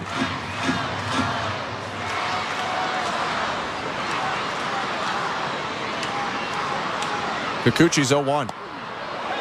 Missed inside, it gets away from Jansen, and both runners will advance. Jansen tried to backhand it awkwardly, really on the forehand side. It went off the palm on a big miss by Yusei Kikuchi, and now it's second and third with one out. Yeah, Danny Jansen got handcuffed right there on that fastball. Wasn't able to turn the glove over and make a clean catch. But the biggest issue with this is double play isn't in order anymore. Now a ground ball, a fly ball could tie up this game. Santander on third, Cowser on second. The infield remains back for the Blue Jays. Kikuchi steps off the rubber.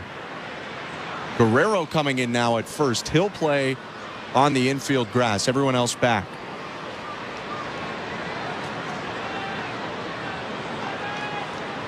One. Smoked foul and into the camera well just beyond the third base dugout. 1-2.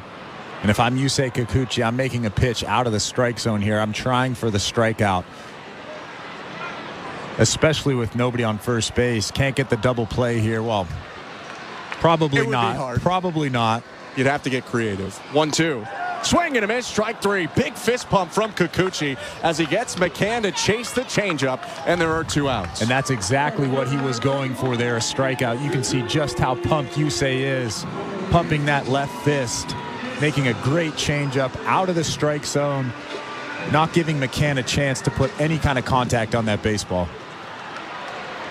Still has work to do, though, to strand the runners on second and third with two outs. His first pitch to Cedric Mullins. Fastball for strike one. Velocity ticking up right now for Kikuchi. Just delivered at 97. He's done that a couple times this inning. Mullins, a left-handed hitter, batting in the 180s and 0 for 1 today. The pitch. Fastball outside. 1 ball, 1 strike.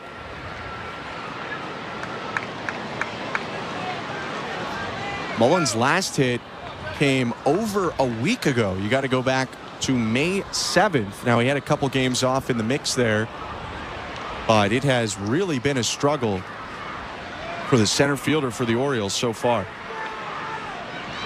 But he does have some juice, though. He's got 6 homers this year, 18 RBIs. And he's hit 30 homers in a season before. 1-1. Outside, 2-1. So as much as you don't want to walk Cedric Mullins, you still can't just groove him one, because he will run into one. Jordan Westberg waits on deck. He's the leadoff hitter today for the Orioles. Colton Cowser on second. Anthony Santander on third after 2 hits and then a pass ball. 2-1.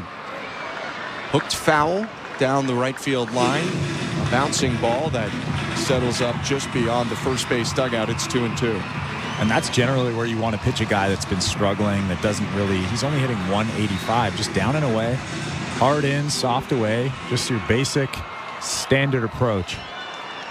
Can get him to chase as well. 35 strikeouts in 39 games for Mullins. 2-2. Fastball. Got him. Strike 3. Mullins frozen at the plate. 8 Ks today for Kikuchi, who strands a pair in scoring position and keeps Toronto on top. 2-1 after 4. You're listening to Blue Jays Baseball, brought to you by your local family-owned Crown Rush Control Center, streaming at sportsnet.ca and the Sportsnet Radio Network. Hello, I'm James Corden, and I'm so thrilled for you to hear my show, This Life of Mine. Join me every week for incredible conversations from the biggest stars. I'm Kim Kardashian. Hi, I'm Jeremy Renner. I'm Sienna Miller. I'm Martin Scorsese. I'm Julianne Moore. I'm Tom Ford. I'm Kris Jenner. I'm Odell Beckham Jr. Welcome. Welcome to This Life of Mine. With me, James Corden. You can listen on Thursdays at 5 p.m. Eastern and Pacific on Stars Channel 109, or listen on the SiriusXM app. Fantasy Sports Radio is helping you win your fantasy leagues right now on Channel 87. It's a home run for Ronald Acuna. From in-season fantasy baseball management to daily fantasy playoff basketball to reacting to the NFL draft, Fantasy Sports Radio is here to help you dominate.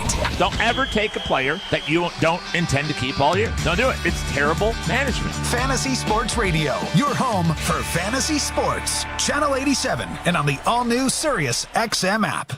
The NASCAR Cup Series is on SiriusXM. We're back on the track Sunday, 5 p.m. Eastern. It's the NASCAR All-Star Race from North Wilkesboro Speedway. Yeah! On SiriusXM NASCAR Radio Channel 90 in the car and on the all-new SiriusXM app. Get closer to everything that moves you wherever you are with the SiriusXM app. Let's make some smoke and drink some beer. Yes! 24/7, 365 coverage of all things NASCAR. All things NASCAR happens exclusively on SiriusXM NASCAR Radio Channel 90. The fifth inning is brought to you by Desjardins Insurance, helping Canadians through it all. Desjardins Insurance with a heart so big, it shows. Top of the fifth inning, 2-1 Blue Jays over the Orioles, and the Orioles already into their bullpen. Kyle Bradish out of the game. The right-hander Jacob Webb pitches for the second time in this series. His first pitch to George Springer is a fastball at the top of the zone, strike one. I'm Ben Schulman alongside Chris LaRue. It'll be Springer, Varsho, and Guerrero 1-2-3 to face Webb. The 0-1. Outside with the breaking ball. And it's 1 ball and 1 strike. Orioles used 5 relievers in game 1 of this series, Webb included, but with the rain out yesterday and a day off tomorrow, they kind of escape any issue from that. 1-1 pitch delivered outside, 2-1. So they get to use Webb again here, who went an inning and a third in the last game, actually gave up the run to the Blue Jays in the 10th. 2-1 pitches in there, strike 2.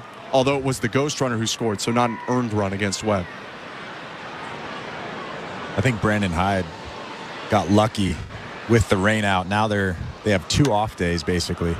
2-2 pitch lifted to right. Santander jogging back onto the track or just in front of it. He makes an underhanded catch. 1 out. And even when it was going on, Corbin Burns had only thrown 85 pitches through 6 innings. We were questioning why he wasn't staying in that ball game.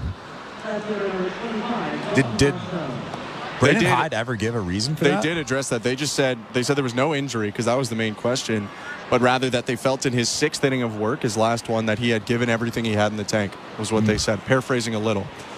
Today, Bradish taken out at 85 makes much more sense, just in his 3rd start of the season, coming back from a UCL sprain. First pitch to Dalton Varsho, high ball 1. And like we talked about, his stuff was noticeably worse over the second part of this ball game.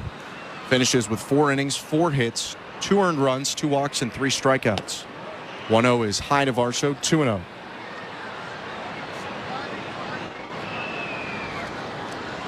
Dalton Varsho drove in that ghost runner in the 10th against Webb on an RBI groundout. 0 for 2 today. 2-0. Downstairs, 3 balls and no strikes. Much more patient Dalton Varsho has been this year. He's drawn a good handful of walks to start the season. Pitch from Webb. High and tight, ball 4 for Varsho, his 18th walk of the year. He'll take first with 1 out. And I wouldn't mind if he tries to swipe this bag here. 1 out.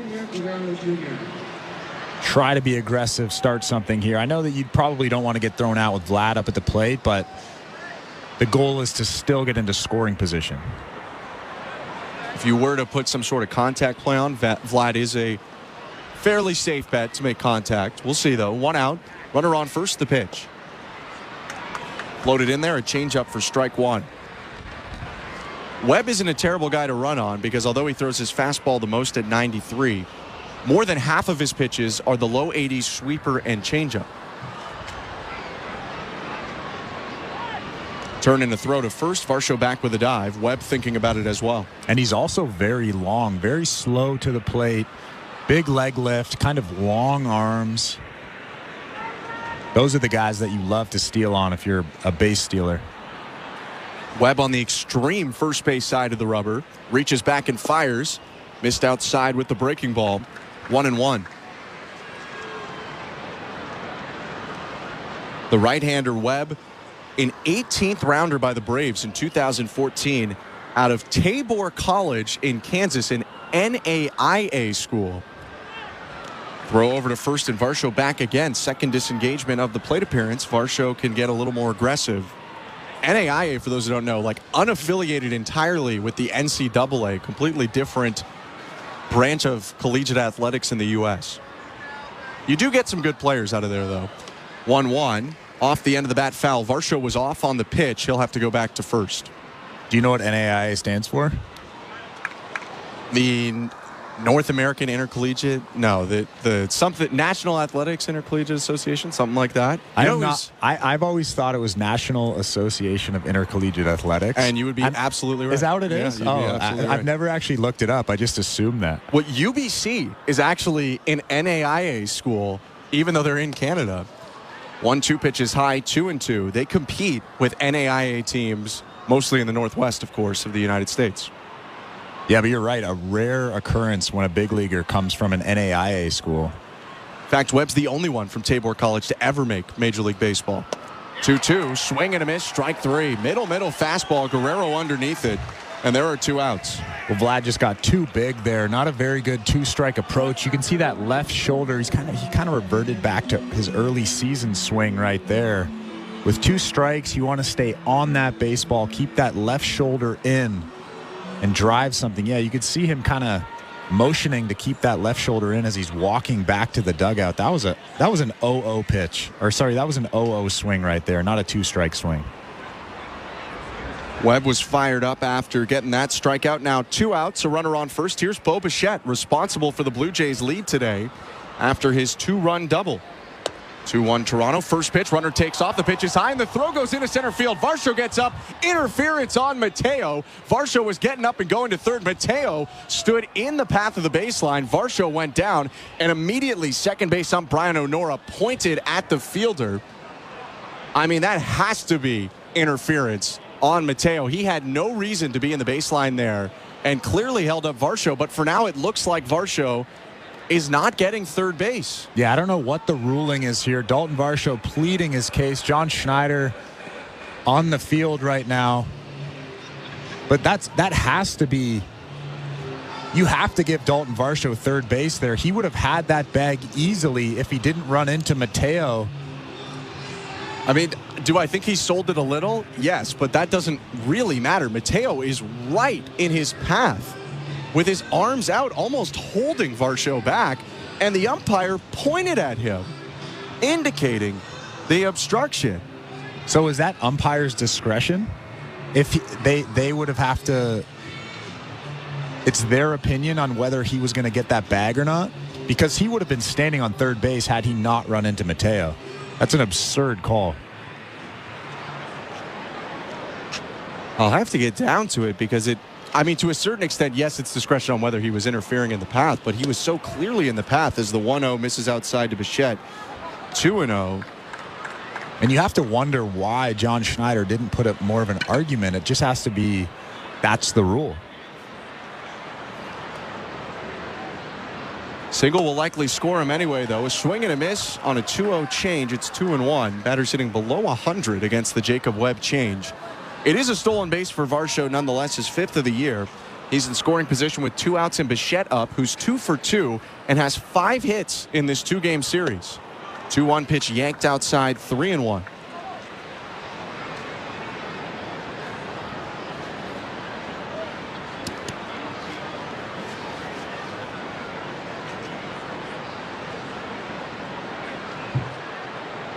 The 3-1 pitch. Down and away, ball 4. Big misses by Webb. And he'll take his chance with Danny Jansen after walking Bo Bichette. Yeah, there weren't many close pitches during that at-bat. Most of them were way out of the strike zone. That was an easy walk for Bo Bichette.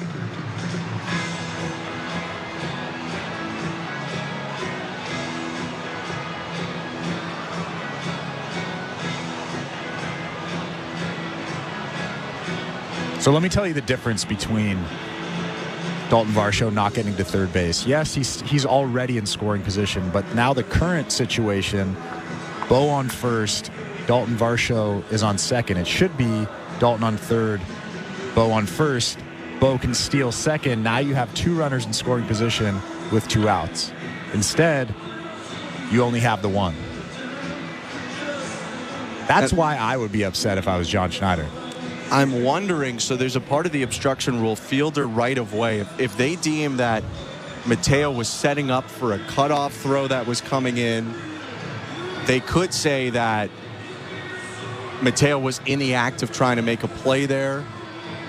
Because like you said, John Schneider, who we've seen plenty get passionate this season, seemed to get an explanation that he was okay with and went back to the dugout. For the Blue Jays, it's 1st and 2nd. Varsho with a walk and a stolen base. Bassitt with a walk after him. Here's Danny Jansen. 2 on, 2 out. 2-1 Blue Jays, top of the 5th. Webb's 20th pitch of the inning is a changeup at the top of the zone. Strike 1. He loves to throw that changeup. Obviously his best pitch. Leaning on it even more this year. He's lost some velocity, almost 2 miles an hour on all his pitches from last year. Throws another change but misses inside. 1-1.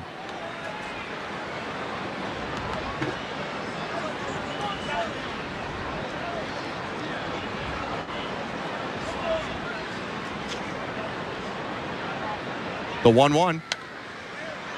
Jansen pops it up behind the plate. McCann looking for it, but never got out of the crouch. That one's back into the spectators. 1-2. Jansen would love to have that pitch back. A fastball right down the middle. It's tough to square those balls up, those fastballs right down the middle when you have changeup in the back of your mind. 1-2 pitch. High, 2 balls, 2 strikes. Just to tie a last bow on the obstruction thing, there is, like you had mentioned, there is some discretion for the umpire on whether they think the guy would have made it or not. Varsho retreated to second after the interference. The ball didn't go deep into center. 2-2 is high, ball 3. Varsho on second, Bassitt on first. 2 outs, top of the 5th. Jansen's 0 for 2 with a pair of flyouts to right. If he walks, Davis Schneider will come up. 3-2. Bounced, ball 4. Webb has kind of lost it a little bit, although they've been, a 3-1 and a 3-2 walk. He really hasn't thrown many competitive pitches so far, and the bases have been walked full by the right-handed reliever. Yeah, and you can see just how frustrated Webb is out on the mound, kind of stomping around the mound, stretching his arms out over his head. He hasn't thrown many competitive pitches, just like you said, over the last couple of batters. First pitch to Davis Schneider, high, ball 1. Quick look at the St. Louis Bar and Grill out-of-town scoreboard. The Milwaukee Brewers in action right now, leading the Pittsburgh Pirates 5-1. Big day for catchers as Gary Sanchez and William Contreras go deep for the Brewers' 5 runs. 1-0 to Schneider, a changeup right down the middle. 1-1. That's the one you want to swing at. Looks like take until he gets a strike. It looked like a fastball, though. I'll give that to Davis Schneider. That was a good. That had some good arm speed. 1-1. Check swing, called strike. 1-2.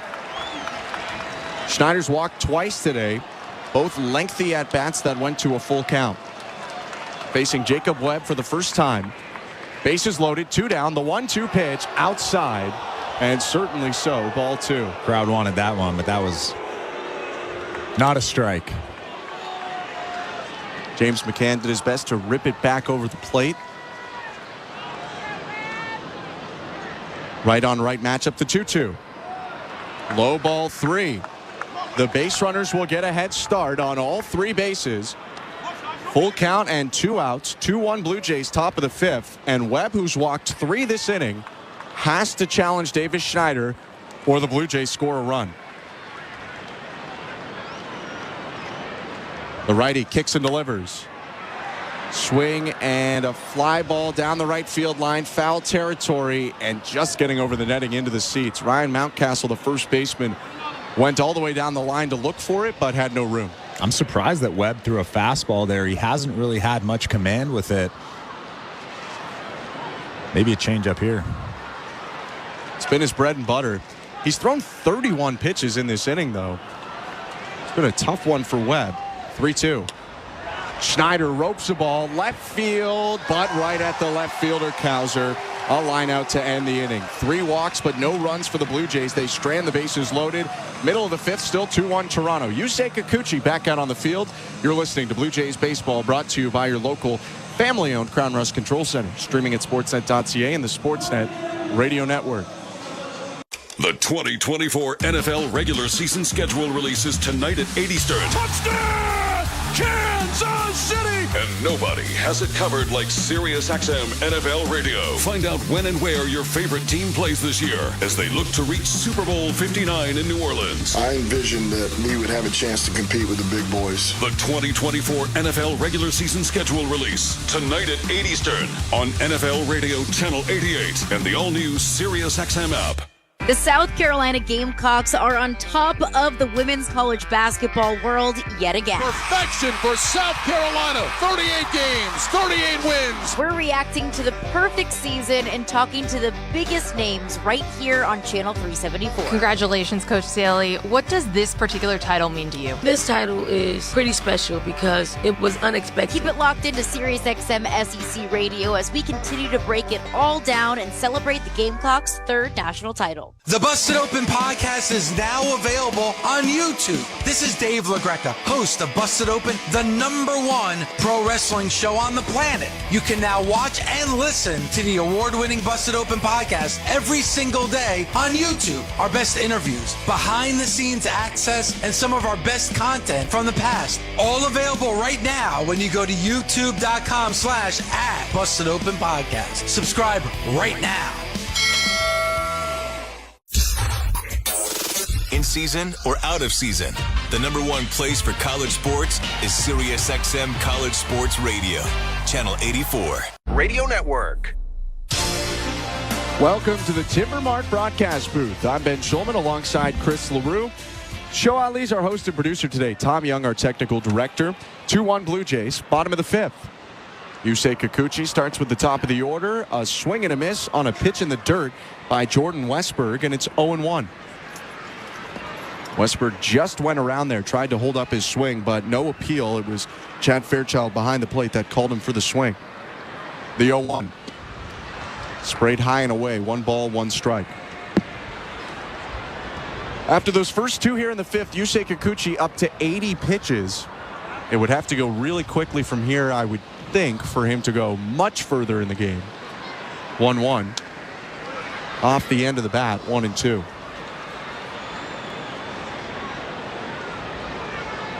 Blue Jays do have a lefty and a righty getting loose right now. Genesis Cabrera and Zach Pop up for Toronto in right field. 1-2. Swing and a miss. Got him on a slider low. That's the 9th Kikuchi strikeout in 4 1/3 innings. And there's 1 out. And the Blue Jays do have an off day tomorrow, so you can empty that tank in the bullpen. Jimmy Garcia, Jordan Romano. I know Jordan Romano threw 2 innings the other night. But perhaps Jimmy Garcia 2 innings. I don't know if he's up for that yet, but that's something that I would be thinking about if I'm John Schneider. First pitch to Adley Rutschman, called strike 1. Let's look at the injury report brought to you by Bergmanis Private Personal Injury Lawyers. If life has thrown you a curveball and you're striking out with your insurance company, get ahead of the count and call Bergmanis Private Personal Injury Lawyers. You focus on getting better, and Bergmanis Private will take care of the rest. Visit bplawyers.ca. Next pitch is missed away. 1 ball and 1 strike. John Schneider providing updates on the Blue Jays dealing with illnesses today. 1-1. Fastball down and in, 2-1. Said pretty much everyone's better. Kevin Kiermaier was going to start yesterday, but he mentioned he's better, and Kiermaier is starting today. Springer, who wasn't going to start yesterday, he said is feeling a lot better. He is starting today. 2-1 pitch. Low ball 3. And he has a double. And he has a double. And a run scored. And then Justin Turner, who not only hasn't been starting but hasn't been available over the last couple days, Schneider said he expects him to be available off the bench if they need him today. 3-1. Curveball drops in there to make it a full count. And then he was, this isn't exactly injury update, but he was clear in the fact that Romano is available today for the Blue Jays. 3-2 pitch is lashed to right field, sinking and down, cut off near the line by Springer. Rutschman turns around first but heads back to the bag. Springer bounces it back into Bo Bichette at second, a 1-out single. Rutschman's such a tough out. So good at hitting to all fields, obviously a switch hitter. That was an elevated slider that he kind of just fights off and drives it down the line in right field. George Springer with getting over. Here comes John Schneider. And that's going to be it after 4 1/3 Yusei Kikuchi, whose pitch count is approaching the 90s, will be lifted from this game. Ryan Mountcastle, who has really crushed him in his career, about to come up, and the Blue Jays are going to go to the right-hander, Zach Pop, out of the pen. We'll go over to our host today with the Blue Jays up 2-1, 1 out, 1 on in the 5th inning. Let's talk to Show Ali for the first time. Thank you very much, Ben. Before we check that St. Louis Bar and Grill out-of-town scoreboard, don't forget, we do have Jays Talk this afternoon. Blair and Barker are here in studio. I've seen them in person. The guys are both on TV and radio. If you want to leave them a message, you can do so via the back leg line, 416-413-3959. It's open right now. Or you can send them a text, 590-590, name and location. That is the People's Text line, which, as you know, is always open. All right, let's check that St. Louis Bar and Grill out-of-town scoreboard. Stanley Cup playoffs, round 2 continuing tonight. Just one game on the schedule this evening. Avalanche at Stars, Game 5. Dallas looking to punch their ticket to the Western Conference Finals. They currently lead the series 3-1. Puck drop is at 8 Eastern, 5 Pacific. You can watch it on the main Sportsnet channel. An update from the PWHL. PWHL Toronto will be without Natalie Spooner. She suffered a knee injury in Game 3 against Minnesota and is done for the playoffs. The 2-time Olympic gold medalist led the league in goals and points in the regular season and is a candidate for league MVP, so a tough loss. Despite that, PWHL Toronto will still look to move on to the Walter Cup final. They lead Minnesota in the best-of-5 series 2-1. Game 4 goes tonight, also at 8 Eastern, 5 Pacific. And in the NBA, 2 games on the round 2 playoff schedule this evening. First, 7 Eastern, 4 Pacific, Cavaliers at Celtics Game 5. Boston lead that series 3-1. That'll be on Sportsnet 1. And later on tonight, also on Sportsnet 1, the late game is Mavericks at Thunder Game 5. The series tied 2-2 as things shift to OKC. Tip-off of that game will be at 9:30 Eastern, 6:30 Pacific. Blue Jays baseball is brought to you by Crown Rust Protection. Let's get you back to the action. Here's Ben Schulman and Chris LaRue. Thank you very much, Show. A runner on first, 1 out, bottom of the 5th, and the Blue Jays up 2-1. They turn to the Canadian right-hander Zach Pop, who is the first out of the bullpen for the Blue Jays to take on Ryan Mountcastle. Mountcastle with gaudy career numbers against Yusei Kikuchi, so although Kikuchi was just at 88 pitches, they decide to pull him here, and Pop will have the task of taking on the Blue Jays killer, Mountcastle. 7th appearance of the season for Zach Pop, his ERA in the low 3s. Right on right pitch. And it's a sinker hit foul down the left field line. 0-1. Zach Pop gave up a run on 2 hits in his last outing against Minnesota, but he's been okay this season. He's been pretty good. Like you said, Ben, a 3.18 ERA in just 5 2/3 innings, but it's the stuff that really pops out at me. No pun intended. I was going to say 0-1. Bounce the splitter. Good pick by Jansen on the backhand to keep Rutschman at first. 1-1. And pardon me, not a splitter, a sinker, but it almost moves like a splitter. In the mid to high 90s, it has big action down and to his arm side. That Minnesota appearance, too, was actually the big comeback game. Pop was the first out of the pen then. 1-1 sinker hit foul, 1-2. Yeah, he was the lone reliever that gave up a run in that game. Blue Jays relief pitching would give up 1 run in 6 innings over that game. And actually, Toronto relievers in the last 6 games with a 3.32 ERA. It is starting to come together a little bit for the pen. 1-2 to Mountcastle. Swing and a miss, strike 3. Pop missed this spot with the sinker, but Mountcastle went reaching way down and away, and that's the second out of the 5th. All Zach Pop has to do with the type of sinker and velocity that he has is throw that baseball down in the strike zone, and those are the kind of at-bats that he will be having more and more often. He has great stuff. He just has to harness it. 2 down, Rutschman on first, Gunnar Henderson up the pitch. That's that sinker low for ball 1.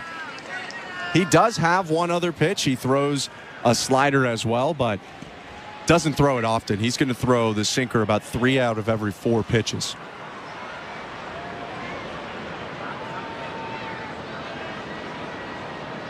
(1-0). Sinker hit in the air to left. Varsho angling toward the line on the warning track in the corner, makes the catch and ends the inning. Nice job, Zach Pop. He comes in, gets 2 quick outs, and ends the fifth with the Blue Jays leading 2-1. You're listening to Blue Jays Baseball, brought to you by your local family-owned Crown Rust Control Center, streaming at sportsnet.ca and the Sportsnet Radio Network. At Crown Rust Control, protection runs deep because every Crown Rust Control Center is owned by a local family who cares beyond business. Your Crown Rust Control is 100% committed to their product, to you, to their community, which is your community. Protecting you and what matters to you is equally important as protecting your vehicle. Did you know spring's the best time of year to protect your vehicle from rust? For a special spring offer, find your local family-owned Crown Rust Control Center at crown.com. If you're looking for a fun day, did you know the day before Monday? Junior J Sunday. You can paint your face, come and meet Ace and run base to base. Junior J Sunday. So many things to do. You can bring your crew and even mom and dad too. Junior J Sunday. Sundays are for Junior Jays, and with all kinds of cool new games and activities in the exciting outfield district areas, there's no end to the family fun you'll have. If you're feeling the song, grab your dad or mom, visit BlueJays.com. Junior J Sunday. The hardest work should lead to the best quality of life. If you're a skilled trades worker, you might not be feeling that way right now. But in Alberta, skilled trades workers can earn more, save more, and live more with better wages and a lower cost of living. Visit albertaiscalling.ca to learn more about the $5,000 moving bonus for the first 2,000 skilled trades workers who move to Alberta, stay for a year, and successfully apply. A message from the Government of Alberta. Hey, this is Chad Green. You're listening to Toronto Blue Jays Baseball on the Sportsnet Radio Network. I was brought up in the front row, that fire and brimstone. The sixth inning is brought to you by Desjardins Insurance. Helping Canadians through it all. Desjardins Insurance. Insurance with a heart so big, it shows. 2-1 Blue Jays. And a new pitcher for the Orioles, a new hitter for the Blue Jays as well. Cionel Perez takes the mound at Oriole Park at Camden Yards with Justin Turner stepping into the batter's box with the lefty reliever on. They take out the left-handed hitter Daniel Vogelbach and bring Turner, a right-handed hitter, into his spot. Third Oriole pitcher to appear today after last inning from Jacob Webb. First pitch to Turner, low ball one. The right-handed hitter with the sunglasses on despite the immense cloud cover in Baltimore today. I like it. Why change now? He looks cool. Turner hitting .250 on the year, 4 homers, 16 RBIs, and the 1-0 pitch is popped up, back of first. Mountcastle way out into right field, makes the catch, and there's one out.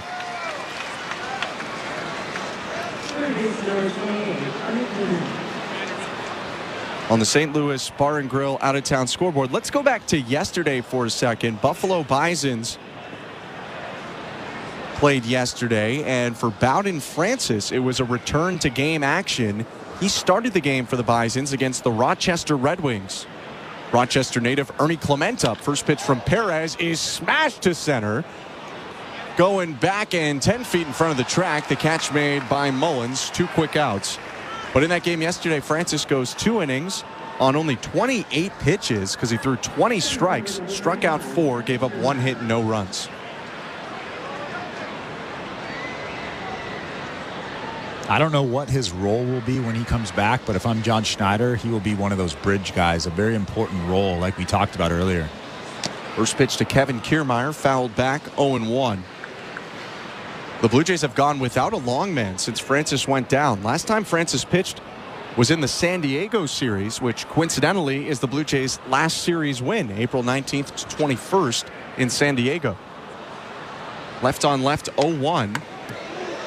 Smoked foul near the first base dugout. Everyone's all right, though. It's 0-2. That's what you get. George Springer barking out at Kevin Kiermaier right now as he had to get out of the way of that one that hit off the brick wall behind home plate near the first base dugout and actually rolled all the way back behind the mound. With 2 outs and nobody on, the 0-2. Swing and a miss, strike 3. Quick work for Perez in the top of the 6th. A pop out, a fly out, and a strikeout, middle of the 6th. It's still 2-1 Blue Jays. You're listening to Blue Jays Baseball, brought to you by your local family-owned Crown Rust Control Center, streaming at sportsnet.ca and the Sportsnet Radio Network. Hi, it's Billie Eilish. I feel like specifically with this album, hit me hard and soft. It's just enjoying the making of it. The new album, Hit Me Hard and Soft, arrives Friday. And I love making music. Billie Eilish Radio is here for a limited time. Channel 3, exclusively on SiriusXM and the SiriusXM app.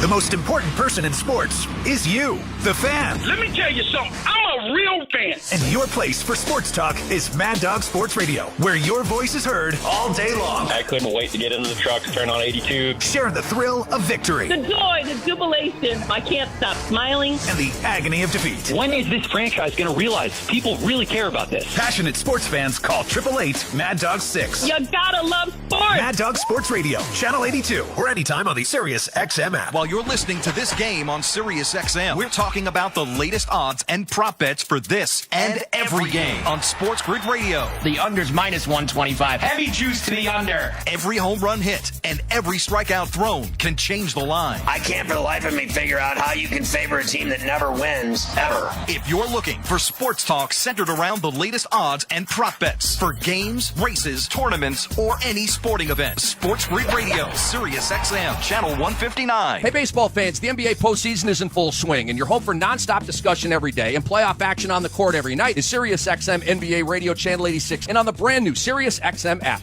Radio Network. Welcome to the Timbermart broadcast booth. I'm Ben Schulman. To my left, Chris LaRue. Show Ali, our host and producer. Tom Young and Austin Mackey, our technical directors today. 2-1 Blue Jays, bottom of the sixth. Zach Pop continues into a second inning of work out of the bullpen, and he faces Anthony Santander. First pitch is grounded foul to first base, picked up by Guerrero and tossed into the seats. 0-1. And just like that, 97 down in the zone. Just incredible sink from Zach Pop. He's facing a switch hitter now turned around left in Santander to his weaker side. And Pop's been really tough on left-handed hitters this year, too. They're 1 for 10 so far. 0-1. Another ground ball, this time snatched on a dive by Schneider at second. He gets up, throws to first. And there's one out. Nice play over at second base by Davis Schneider. And those are the types of swings that you get. If you have that type of movement on your fastball and you can just throw that thing down in the strike zone, those are the type of swings you get. Those are the types of results. Yes, that you'll get the odd base hit through the hole, just like that one almost was. A great play from Davis Schneider, but you'll get ground ball after ground ball. First pitch is a rip and a miss by Jorge Mateo with one out. And the base is empty. 2-1 Blue Jays, nobody on, bottom six. For Schneider, who's played a lot of time at second in his career, this is only the third time he's been there in the last 16 games. So impressive to still be fresh in the infield. 0-1. Check swing on a pitch inside. Appeal down to first. No swing, says Brennan Miller. Schneider has spent a ton of time in left field recently, especially when you had Kiermaier on the injured list at one point, and then you've had Kiermaier and Springer in and out of the lineup with illness. 1-1. Down and away, ball two. Also, Davis Schneider's mustache is now covering his whole mouth. Feels like something that, you're on the road, maybe you get back home. He forgot his trimmer. Clean it up a little bit. 2-1. Called strike on the outside edge. 2 balls, 2 strikes. Jorge Mateo didn't like that call, but that got a lot of the plate. It's about as good as it gets over the outside corner. All sinkers so far from Pop. His 2-2. Slider popped up. Guerrero backing up at first onto the right field grass. Two-handed catch. And there are 2 outs. Not a great sinker from Zach Pop, but that's you just have to show it. All you have to do is show that pitch and then go right back to the sinker. He gets the out with the slider, and that will be the last out today for Pop, with left-handed hitting Colton Cowser about to come up. It's going to be a call to the bullpen, and Yenesis Cabrera is going to take over. 4 clean outs, though, for Zach Pop. And as Cabrera gets ready to come into the game, let's go to baseball control again. Here's Show Ali. Thank you very much, Ben. And before we check that St. Louis Bar and Grill out-of-town scoreboard, another reminder that we do have Jays Talk this afternoon. That will follow the conclusion of this game on both TV and radio. Blair and Barker are here in studio. They're downstairs. If you want to leave them a message, you can do so via the back leg line, 416-413-3959. When you call, you'll hear the dulcet tones of one Kevin Barker reminding you to leave your name and location. If you so choose, you can also send them a text, 590-590, name and location. That is the People's Text line, and that is always open. All right, let's check the St. Louis Bar and Grill out-of-town scoreboard. Let's check the NBA. 2 games on the Round 2 playoff schedule this evening. 7 Eastern, 4 Pacific. We have Cavaliers at Celtics Game 5.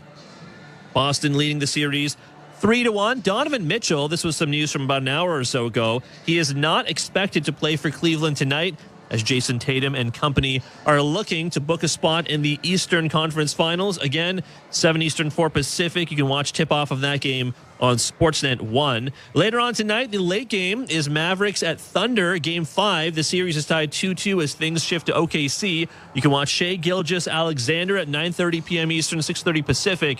That game will also be on Sportsnet 1. And if we check the Stanley Cup playoffs, Round 2 action, just one game on the schedule this evening. Avalanche at Stars Game 5. That goes tonight as well. Dallas looking to punch their ticket to the Western Conference Finals. They currently lead the series over Colorado 3-1. Puck drop is at 8 Eastern, 5 Pacific. You can watch it on the main Sportsnet channel later tonight. Blue Jays baseball is brought to you by Crown Rust Protection. Let's get you back to the action. Here's Ben Schulman and Chris LaRue. Thank you, Show. Bring your passion closer to the action in the Canada Dry Bleachers. Located right above the visitors' bullpen, it's your chance to get loud and show your support for the home team. Seating is first come, first serve. So make sure you get to the ballpark early. Visit bluejays.com/outfield district ticket. 2 outs and the base is empty. Left-handed hitting Colton Cowser due up for the Orioles. And so the Blue Jays will call on a southpaw reliever. Genesis Cabrera enters the game here, trying to finish off the bottom of the 6th. Yeah, and we've seen Genesis Cabrera be good this year, but we've also seen him be pretty erratic with that fastball. Biggest thing here is just get strike one and then go to work.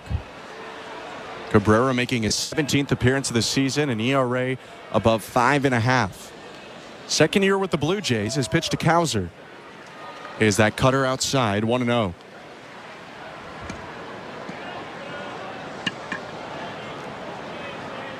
Hard fastball for Cabrera in the mid-90s, and then the cutter in the high 80s and the curve in the low 80s.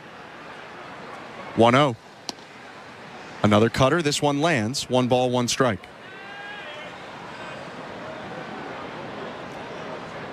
Blue Jays have every reliever available today if they want to use them, and a day off tomorrow. Leading 2-1 right now. 2 outs in the bottom of the 6th. Jansen sets up away, the 1-1. A third cutter in a row, called a ball, borderline pitch, 2-1. Would you be surprised if we see Genesis Cabrera next inning? I wouldn't be surprised because there is another left-handed hitter up, bottom of the order. This is the 7th hitter right now in Cowser. So I wouldn't be totally surprised. 2-1. Popped up. And now drifting out towards center, actually. And left center, Kevin Kiermaier squinting his eyes under the rain, cuts in front of Varsho and makes the catch. And that'll end the inning. 4 pitches for 1 out. That's what Genesis Cabrera needs to get through the 6th inning. We head to the 7th with the Blue Jays leading 2-1. You're listening to Blue Jays Baseball, brought to you by your local family-owned Crown Rust Control Center, streaming at sportsnet.ca and the Sportsnet Radio Network. At Crown Rust Control Center, protection runs deep because every Crown Rust Control Center is owned by a local family who cares beyond business. Your Crown Rust Control Center is 100% committed to their product, to you, to their community, which is your community. Protecting you and what matters to you is equally important as protecting your vehicle. Did you know spring's the best time of year to protect your vehicle from rust? For a special spring offer, find your local family-owned Crown Rust Control Center at crown.com. We're 2 men in a truck, the movers who care. You never know when cardiac arrest can happen. That's why each and every one of our trucks carries a life-saving Mikey defibrillator as part of our Mikey on Board program. Whether we're on the highway or in front of your house, we're prepared to help anyone whose heart may skip a beat. The Mikey Network has saved many lives, making Mikeys accessible to the public. And now they're on board our trucks. We're 2 men in a truck. 2 men and a truck, the movers who care. Bring excitement to your landscape with proven winners Color Choice shrubs. These flowering shrubs and evergreens have been trialed and tested by experts to make sure they look better and bloom better, so they're just as easy to care for as what's in your landscape now, but a whole lot more colorful and interesting. Look for proven winners Color Choice shrubs in the distinctive white container at your local garden center, or learn more at provenwinnerscolorchoice.com. This is Toronto Blue Jays baseball. Bases loaded. The 0-2 swung on and missed. Strike 3. On Sportsnet 590 The Fan and the Sportsnet Radio Network. Top of the 7th inning. Blue Jays at Oriole Park at Camden Yards, leading the Orioles 2-1. I'm Ben Schulman alongside Chris LaRue. Not a lot of offense today. 10 total hits. The Blue Jays with 4. The Orioles with 6. And CNL Perez will try to keep that pitcher's duel going for the Orioles. Reliever in his 2nd inning. The left-hander delivers a first pitch strike to George Springer. And we kind of expected that with Kyle Bradish and then Yusei Kikuchi. 2 very good starting pitchers. Perez, though, a guy whose ERA, even after that scoreless inning, is up above 7 still. 0-1 breaking ball misses inside. 1-1. Perez facing Springer right now, who's 1 for 3 with a double and a run scored. 1-1. Low. Perez kind of fell off the mound there. He's checking the underside of his right cleat, kicking out some dirt in the landing spot. 2 balls and 1 strike. Left-hander throws the slider the most, but a lot of sinkers as well. Will use a 4-seamer and a curve occasionally. 2-1 pitch. Misses down and away 3-1, and his hands went up to the sky. He looks a little frustrated with the mound condition. Deep breath from the lefty from Cuba. He reaches back, fires, and misses down and away again. Ball 4. A spin in frustration from Perez and a leadoff walk from Springer. 6th Blue Jay walk today in now 6+ innings of Orioles pitching. And now if I'm George Springer, I'm getting on first base and I'm trying to get something going here. Springer will run 6 stolen bases this year. Stole 20 exactly last season for the first time.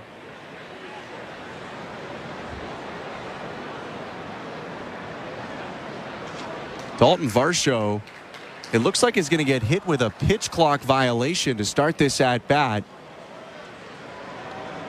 which is interesting because the catcher was barely crouched in time for him to be in the box. They had just had a catcher mound visit and didn't reset the clock. First pitch to Varsho left on left is hit foul, and now it's 0-2 in 1 pitch. How about that? Coming to the plate, it's already a difficult at bat, left on left, and you're starting it with an 0-1 count.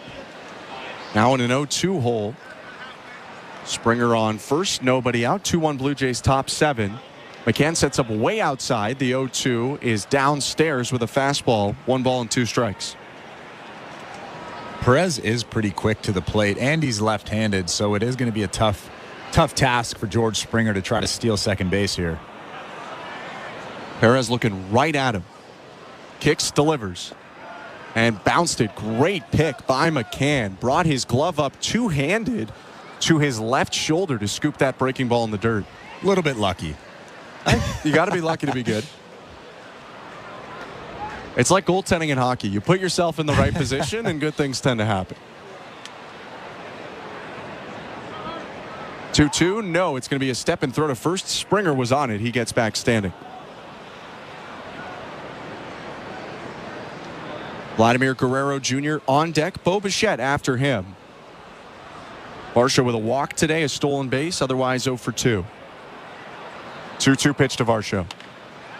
Swing and a hot shot foul down the right field line. Big miss of a spot there by Perez. McCann was set up off the plate away, and he threw that in on the hands. I would also imagine with Vlad and Bo coming up next, this is probably Perez's last hitter. Seems likely. Mike Baumann, the right-hander, was getting loose for the Orioles a moment ago. 2-2. Varsho slices it down the left field line on the run, caught by the third baseman Westberg in foul territory. And that'll be the first out.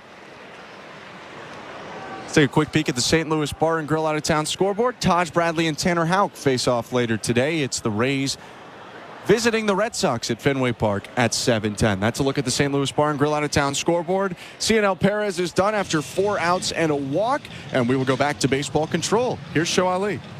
Thank you very much, Ben. And before we continue checking out that St. Louis Bar and Grill out-of-town scoreboard, J-Stock still coming up this afternoon. Blair and Barker are downstairs in the TV studio. They're on both TV and radio. No phone calls today. If you want to leave them a message, you have to do it via the back leg line. Leave them a voicemail, 416-413-3959. I suppose there's a very fine line between a voicemail and a phone call. But still, that's why you reach them, 416-413-3959. Again, that's the number to call, the back leg line. You'll hear Kevin Barker discussing you, directing you to leave your name and location. You can also send them a text, 590-590, name and location. The People's Text line always open. You heard it earlier, Avalanche at Stars. Game 5 goes tonight. Dallas will be in the Western Conference Finals. If they do beat the Colorado Avalanche, they lead the series 3-1. Puck drop is at 8 Eastern, 5 Pacific. You can watch it on the main Sportsnet channel. A few finals from last night, in case you missed them. Bruins edge the Panthers 2-1 in Game 5. Panthers leading that series 3-2 now. Game 6 scheduled for Friday. The all-Canadian matchup of Canucks Oilers was last night. Evan Bouchard scoring with less than a minute to go in regulation to break the tie. Oilers hang on for a 3-2 win. They tie the series 2-2. Game 5 will be in Vancouver at Rogers Arena. They'll be on Thursday night at 10 Eastern, 7 Pacific. And an update from the PWHL. If you missed it, PWHL Toronto will be without Natalie Spooner. She suffered a knee injury in Game 3 against Minnesota. She is done for the playoffs. PWHL Toronto will still look to move on to the Walter Cup final. They lead the best-of-5 series 2-1 against Minnesota. Game 4 tonight, 8 Eastern, 5 Pacific. Blue Jays baseball is brought to you by Crown Rust Protection. Back to the action. Here's Ben Schulman and Chris LaRue. Thank you very much, Joe. Mike Baumann is into the game, the right-handed reliever for the Orioles, with 1 out and a runner on first. It's 2-1 Blue Jays in the top of the 7th inning, and Vladimir Guerrero Jr. is looking to make an impact here against Baumann. 16th game of the season for the right-hander, an ERA just a couple ticks above 4. First thing he'll do is check on George Springer at first, who dives back in safely. Yeah, that's the first thing I would have done as well. George Springer likely to try to steal second base here, try to get in scoring position with your big dog up. Vlad 1 for 3 with a single and a run scored. Batting average up to .277. Here's the pitch from Baumann. It's a pitch out, and it's ball 1, and it actually leaked a little bit over the plate. It was high, but it wasn't a completely unhittable pitch. Not a great pitch out from Baumann. Yeah, that wasn't a great pitch out. Guys just don't do that much anymore. Well, it's also scary for a catcher because you're reaching out over the plate to try to catch that baseball. 1-0. This is down and away, 2-0. The Blue Jays have had 1 pitch out this year. And I can't imagine the Orioles have had many more than that. Springer remains on first with 1 out. The 2-0 to Vlad. Swinging a ball lifted foul out of play. 2-1. You mentioned the hot streak of Guerrero over the last 25 games last time he was up, hitting about .330. Since the start of May, he's run an on-base percentage above 500. 1 out of every 2 times he comes up, he's likely to get on. 2-1. Way high, 3-1. Vlad showed that in game 1 of the series. He walked 3 times.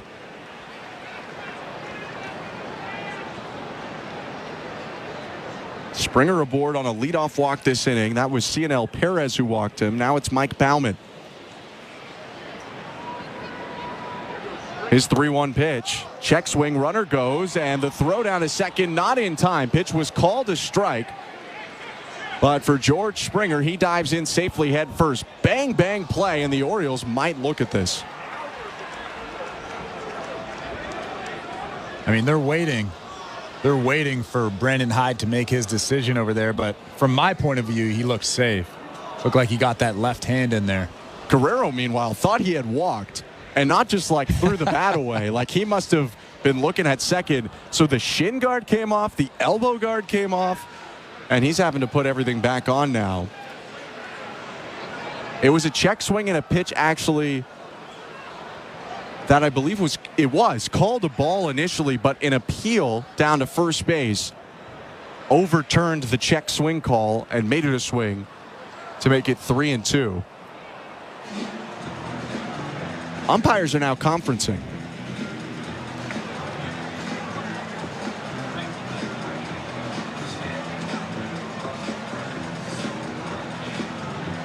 They'll go off for an explanation to Brandon Hyde right now. But it seemed like a fairly straightforward play. Yeah, I'm unsure of what's going on here. Vlad swung. We saw that. George was safe at second base. We also saw that. What could they be discussing right now? The appeal wouldn't nullify his stolen base in any way. I don't know if Hyde's maybe saying, hey, because it was called a ball initially, our guys were treating it like a walk. I mean, they clearly weren't. They almost threw George Springer out. And I'm wondering if Hyde is saying, hey, that play should have been dead because it was initially called a walk, but the play isn't called until the appeal is over. Maybe. I could see that. Because the umpire at home had called ball 4, and then they asked for the appeal. But yeah, everything stands as it is. It's a full count now. Guerrero against Baumann. Runner on second. 7th stolen base of the season for Springer to lead the team. Here's the 3-2. And it's fouled off. High fastball. Could have been ball 4, but Guerrero keeps it safe and sends that pitch away. Good job by Vlad just getting a piece of that. A 98-mile-an-hour fastball up out of the strike zone, almost around his neck. He just fouls it back, staying alive. Bo Bichette waiting on deck. 3-2 again. Called strike 3. Guerrero had tossed away the bat. That pitch looked to be a little outside. And Vladdy upset with the ump. John Schneider sprints out to make sure that Guerrero remains in this game. And Schneider gives 1 or 2 words before turning Guerrero back to the dugout. Well, he might have an argument, but that pitch is too close to take, in my opinion. You have to at least try to foul that off. Tough slider there. Maybe a hair off the strike zone or out of the strike zone. But that's not a horrible call there from Fairchild. Maybe some frustration, too, with Guerrero thinking he had walked 2 pitches ago and then being called off of it. First pitch to Bo Bichette. Big cut on the curveball. A swing and a miss for strike 1. Baumann will throw that curveball hard. It's called a knuckle curve, but he throws it in the high 80s, averages about 87 on the pitch. Springer on second, 2 down, 2-1 Blue Jays, top 7, and the 0-1. Bichette fouls off a fastball, 0-2. Yeah, there must be some sort of frustration coming from Vlad. You really don't see him that angry very often. He's usually a very jovial guy, even when he's struggling. Guerrero retired for Baumann's first out of the appearance, looking to get one more and strand the Perez runner, Springer, on second. 0-2. Outside.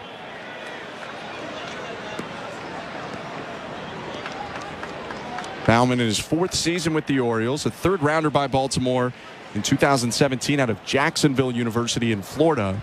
Same school as his Orioles teammate, Austin Hayes. 1-2.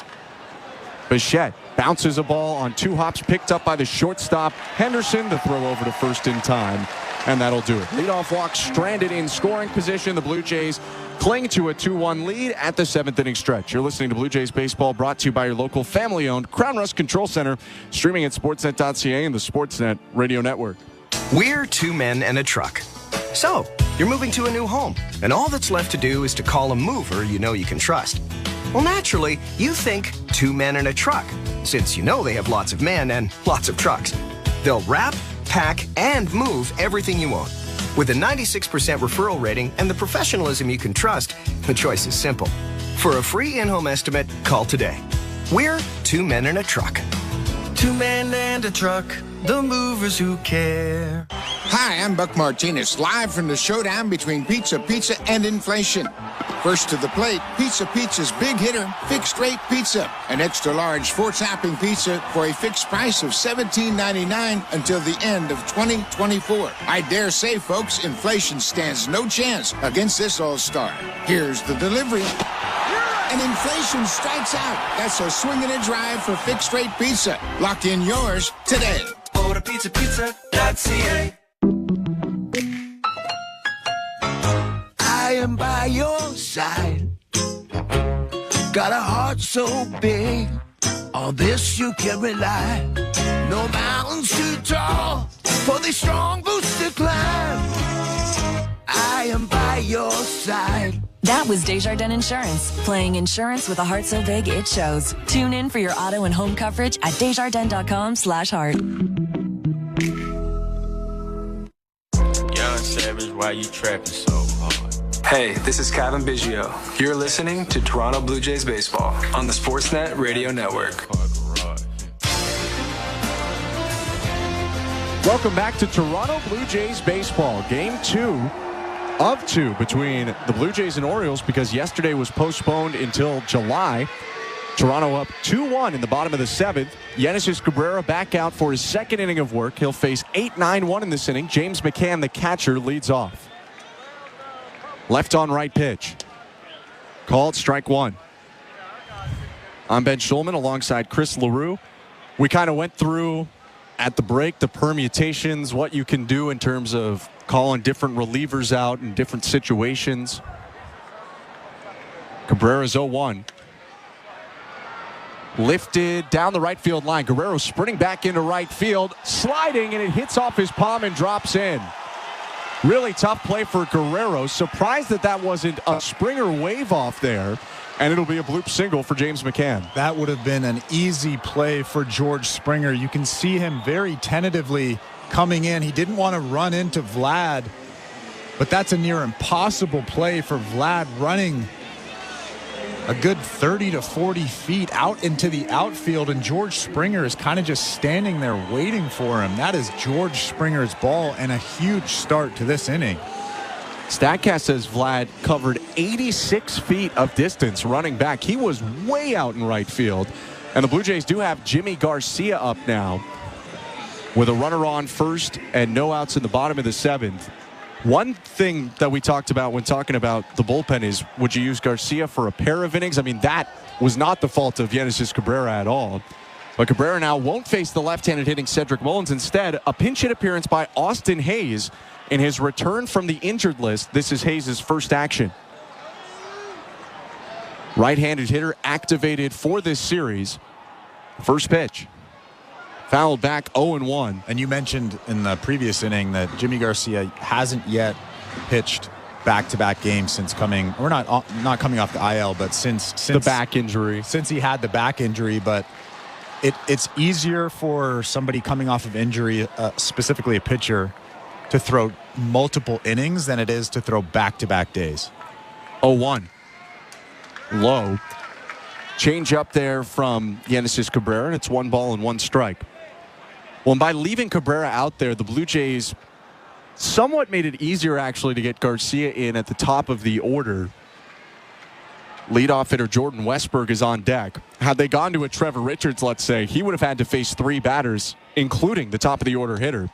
1-1 is cut on and missed. A good cutter, and it's 1-2.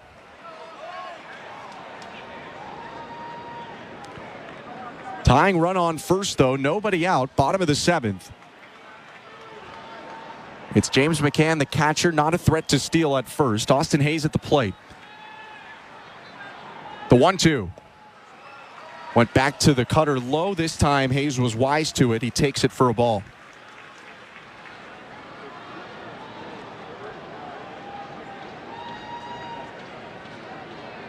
Cabrera presses his blue glove into his chest. Ball at his left hip. Now tucks it in there.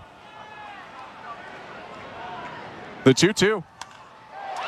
Lifted to center. Right center and deep. Kiermaier and Springer converging, and that one's down on the track.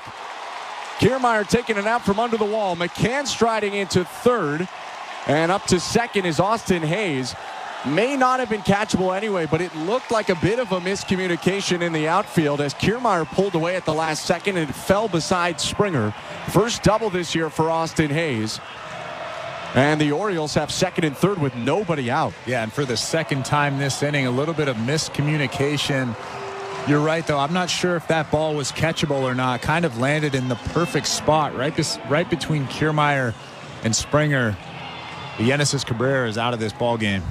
Gives up a tough luck single and then a hard hit double Austin Hayes lifted for a pinch runner in Kyle Stowers, and Genesis Cabrera lifted for Jimmy Garcia. Garcia will try and maintain this one-run lead with 2 in scoring position, nobody out, and the top of the order coming up for the Orioles. Let's go to baseball control. Here's Show Ali. Thank you very much, Ben. And let's go to the St. Louis Bar and Grill out-of-town scoreboard. Some newsy-type headlines for the hockey fans out there on the latest edition of 32 Thoughts, which came out earlier this morning. American Fried discussing some coaching futures.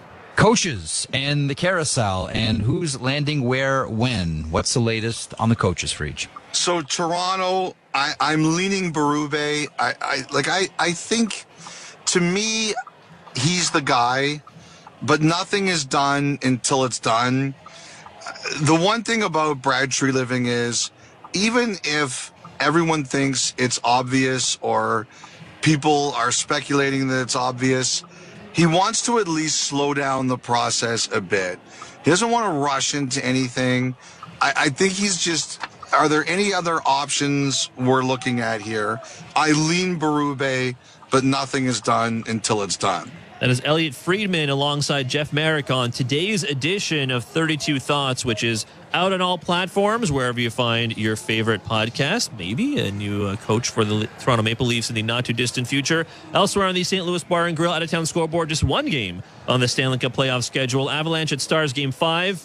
Dallas leads Colorado 3-1 in this series. Puck drop of that game, 8 Eastern, 5 Pacific. You can watch it later tonight on the main Sportsnet channel. Blue Jays Baseball is brought to you by Crown Rust Protection. Let's get you back to the action. Here's Ben Schulman and Chris LaRue.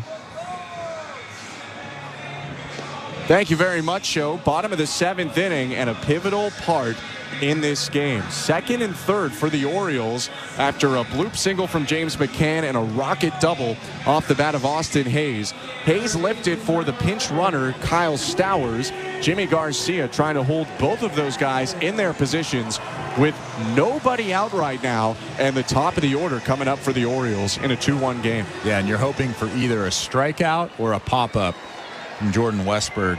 A near impossible situation for Jimmy Garcia.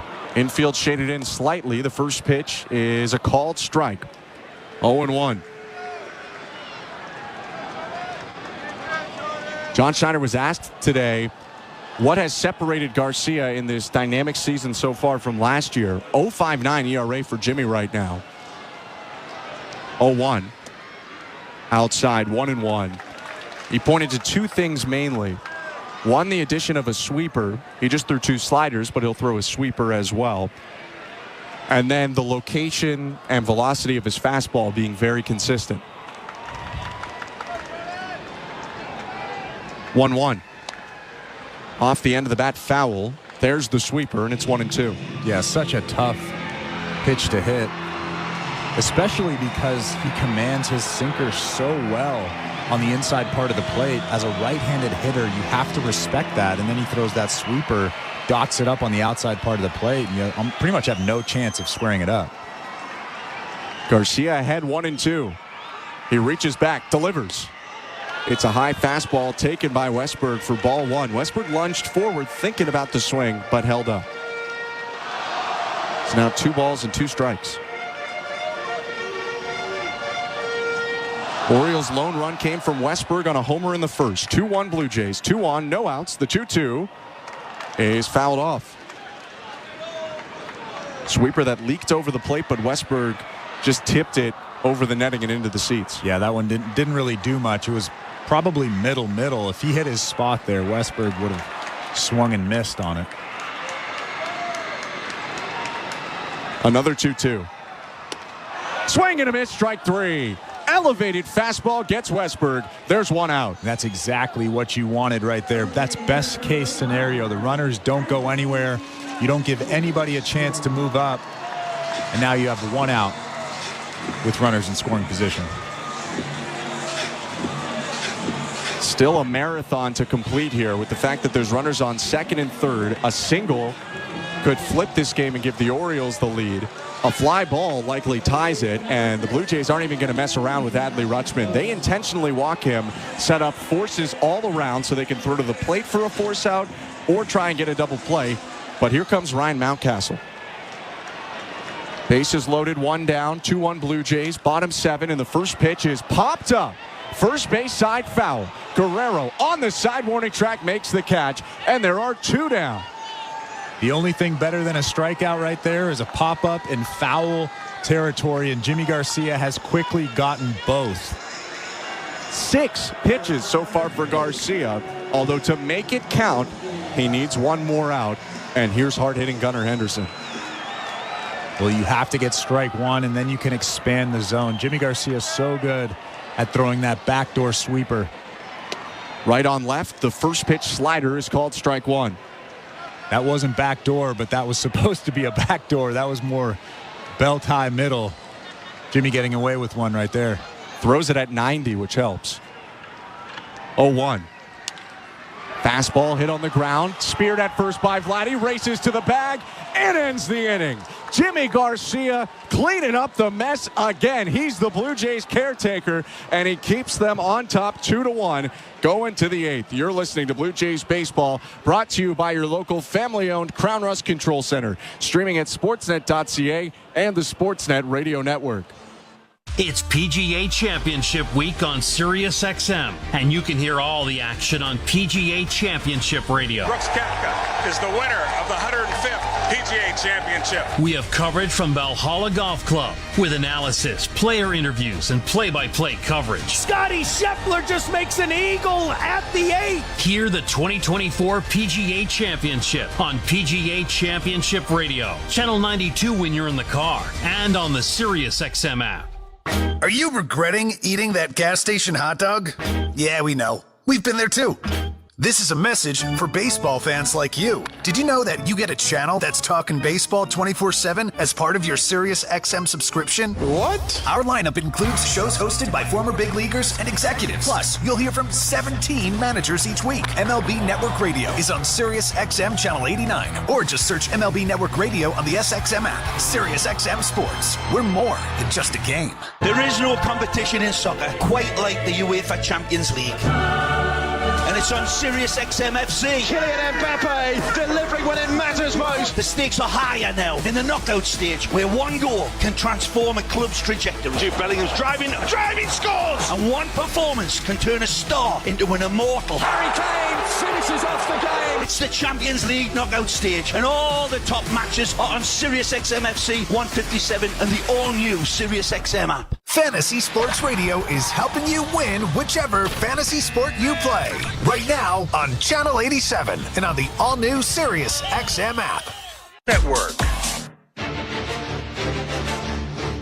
Top of the 8th inning at Oriole Park at Camden Yards. I'm Ben Schulman alongside Chris LaRue. 2-1 lead. The Blue Jays hold over the Orioles with Danny Jansen set to lead off for Toronto. Second inning of work for Mike Baumann out of the Baltimore pen. First pitch to Jansen, called strike 1. Some changes for the Orioles because they had the pinch hitter Hayes, who was then pinch run for by Kyle Stowers, both of them in the spot of Cedric Mullins. So Colton Cowser moves from left to center, and Stowers will stop in left. 1-1 to Jansen is popped up. First base, backing up, Mountcastle onto the grass, one-handed catch and 1 out.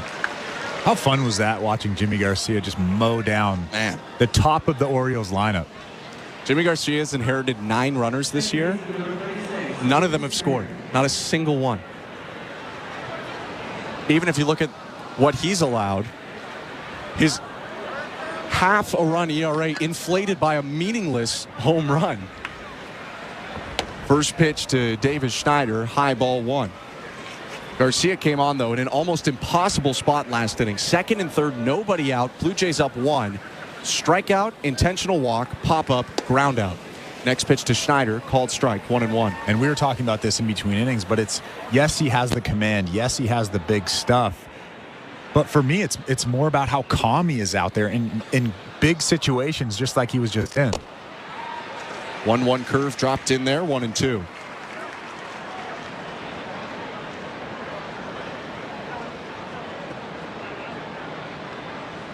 Baumann in the set, glove just above his belt.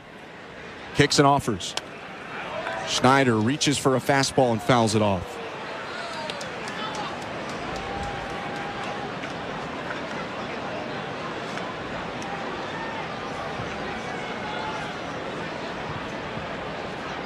1-2. Swing and a fly ball. Left center field, not very deep. First play of the day for Stowers. And he and Cowser nearly collide. Cowser skips back behind him as Stowers makes the catch. They'll high five and make sure that they got the communication right. There's 2 down. Well, Cowser thought he was going to catch that baseball until the last second. That could have been scary. Stowers was camped under that ball, although Cowser in center has the authority to call them off. 2 outs, nobody on. Justin Turner will bat for the second time today. First pitch from Baumann is low, ball 1. They were both screaming, "I got it, I got it." And those are some scary situations when you can't hear the other guy yelling because you're yelling. The 1-0. Turner lifts the ball to shallow center. Cowser coming in, makes the catch chest high, and ends the inning. Mike Baumann has retired all 5 batters he's faced. 1, 2, 3 in the 8th. And middle of the 8th inning, it's still 2-1 Blue Jays. You're listening to Blue Jays Baseball, brought to you by your local family-owned Crown Rust Control Center, streaming at sportsnet.ca and the Sportsnet Radio Network. How country is Blue Jays pitcher Chris Bassitt? He's so country, he showers in his boots. His truck needs 3 parking spots. He's so country, he played the banjo in his high school band. Chris Bassitt is so country that he wants you down at the ballpark for Country Night. Arrive early on Country Night to get your Chris Bassitt Hound on the Mound bobblehead, live country music, and featuring a pregame performance by Owen Riegling. Country Night, Friday, May 17th. For tickets, visit BlueJays.com. Hi, I'm Buck Martinez, live from the showdown between pizza, and inflation. First to the plate, with over 2 million sold, it's Fixed Rate Pizza, a hot and fresh extra-large 4-topping pizza for a fixed price of $17.99 until the end of 2024. Here's the delivery. And inflation strikes out. That's a swing and a drive for Fixed Rate Pizza. Lock in yours today. Order pizza.ca. The hardest work should lead to the best quality of life. If you're a skilled trades worker, you might not be feeling that way right now. But in Alberta, skilled trades workers can earn more, save more, and live more with better wages and a lower cost of living. Visit albertaiscalling.ca to learn more about the $5,000 moving bonus for the first 2,000 skilled trades workers who move to Alberta, stay for a year, and successfully apply. A message from the Government of Alberta. Hey, this is Danny Jansen. You're listening to Toronto Blue Jays Baseball on the Sportsnet Radio Network. This copyrighted broadcast is presented by authority of Rogers Blue Jays Baseball Partnership. It may not be reproduced or retransmitted in any form, and the accounts and descriptions of this game may not be disseminated without the express written consent of Rogers Blue Jays Baseball Partnership or the Sportsnet Radio Network. Jimmy Garcia pitching in the 8th. First one is a cue shot down the third baseline, a base hit for Santander. He beats the drift of the Blue Jays, chugging for second, throw from Varsho late, and it's a bloop double for Santander, who mishit that ball entirely, but hit it so slow that he gets to second base. Yeah, that was a cue shot down the line. Santander gets very lucky with that hit, but placed perfectly. Ernie Clement was about 30 feet off the line, shaded towards second base, and he slides into second base with a double. Tough break for Jimmy Garcia. He'll have to work out of trouble for the second straight inning. Cleaned up a mess last inning coming in with second and third no outs. Now he tries to protect the 1-run lead with just a runner on second and no outs.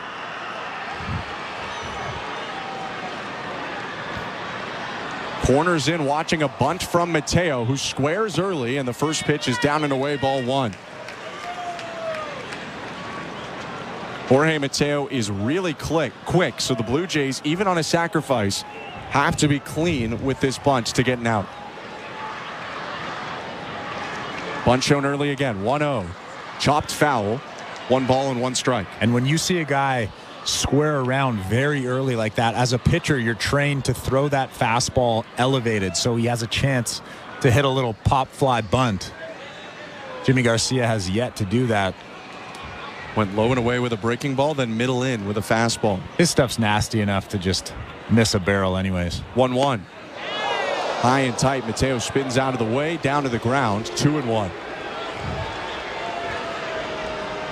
For Garcia, he'll look to get more than 3 outs for the first time since April 27th against the Dodgers. Last time he went 2 full innings was April 10th against Seattle. 2-1. Mateo squares and bunts it right in front of the plate. Picked up by Vlad. Throw over to first, covering the second baseman Schneider. They make the play. Good job there by the Blue Jays, but also a good sacrifice by Mateo as Santander advances to third. That was actually a tough play from Vlad. Came running in, barehanded it, threw it off of his right foot. Kind of a low sidearm throw right to the chest of Davis Schneider at first base. What a play. Colton Cowser about to hit for the Orioles. Left-handed hitter. Garcia steps back off the mound. They'll actually intentionally walk Cowser, a lefty here, to A, set up a double play opportunity, and B, get Garcia a matchup with James McCann. Orioles don't really have an option to pinch hit for the light hitter in McCann because their other catcher, Adley Rutschman, is the DH today. They'd have to lose their DH position if they wanted to make a change. They do still have Ryan O'Hearn on the bench as well as Ramon Urias. First and third after the intentional walk. 1 out, 2-1 Blue Jays in the 8th. And McCann shows bunt and goes around on a pitch that I believe hit him. McCann is in a heap on the ground, but he never pulled that bat back, and it's strike 1. Yeah, Chad Fairchild is pointing at him and signaling that indeed was a strike. Did that ball hit him? I don't think it did, and I think he clearly tried to bunt it. I think that's what he was motioning to, that it was a strike. Regardless of whether it hit him or not, it would have been a strike. He definitely tried to bunt that ball. It didn't hit him. And now, time called right before the 0-1. Garcia's pitch is errant. They're going to call a pitch clock violation on Garcia, who nearly hit McCann in the head on that one, but had to try and stop mid-motion. I mean, James McCann is not happy with the way this at-bat is going. Almost gets hit in the leg and then almost gets hit in the head. He's having a tough go of it. 2 effective pitches, though. Now you're in James McCann's head. He's kind of lost up there. Doesn't want to get hit by a 98-mile-an-hour fastball, that's for sure. It's interesting, too. They're trying to safety squeeze, it appears. There's no steal from Santander at third. 1-1, and the bunt is foul-tipped back, and it's 1-2. That is a tough pitch to safety squeeze on us. A sinking fastball in on the hands. Yeah, good luck with that, buddy. Well, and Santander runs okay, but to safety squeeze with him, you really have to bunt it perfectly. McCann, without a sacrifice this year, only 10 sacrifices in his entire major league career, which spans 11 seasons. 1-2, he shows bunt on 2 strikes, bunts it down the first baseline, picked up by Guerrero, throw to the plate, they got him on the tag! Danny Jansen reaches across and tags Santander, who's adamant that he was safe. The Orioles dugout is going to look at this. That bunt was close to the line. Vladdy decided to try and field it in fair territory. If that ball was foul, McCann would have been out and the runners would have returned to their spots. And it looks like on a replay we're seeing that he got him. But we'll see if the Orioles want to take an extra look anyway, as it's a pivotal point. The call in the field is that there was no violation of the home plate blocking rule and that the runner is out. Baltimore is challenged. So they can look at if he blocked him and if he got in there. But Danny Jansen, I believe, gave him the whole plate. It looks like Jansen's knee is actually kind of in the lefty batter's box as Santander slides through the righty batter's box and into the plate. So the thing that I'm seeing is Danny Jansen swept his glove in front of Santander, and he missed his left hand, and his left hand might have snuck in there before he was tagged. I don't know if there's enough evidence to change this call, but that is what I'm seeing, and I'm sure that's what they're looking at. Call on the field is an out, so they need to be 100% sure that Jansen didn't get him before Santander got him, and there's so much dirt kicked up on the replay. I think the overhead angle was the one that I saw, that it didn't really look like Jansen 100% tagged his hand, Santander's hand that was coming through. It was also a great pickup and throw by Vlad. I do wonder if that ball is going to land foul anyway. It would have gone foul. And that would have been an out. And runners on first and third still. And so is it worth it to try and pick up that ball? I think could be a question asked after this game.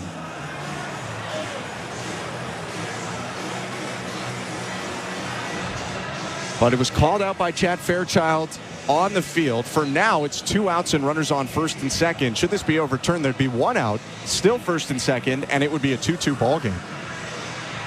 You haven't given me your opinion yet. I've given you my opinion. Too close to call. That's my opinion. Brandon Hyde and John Schneider each at the top steps of their respective dugouts. New York has taken a long look at this one. Obviously a huge call in this game. Well, the overhead camera is actually blocked by the home plate umpire's mask. Chad Fairchild had his mask out.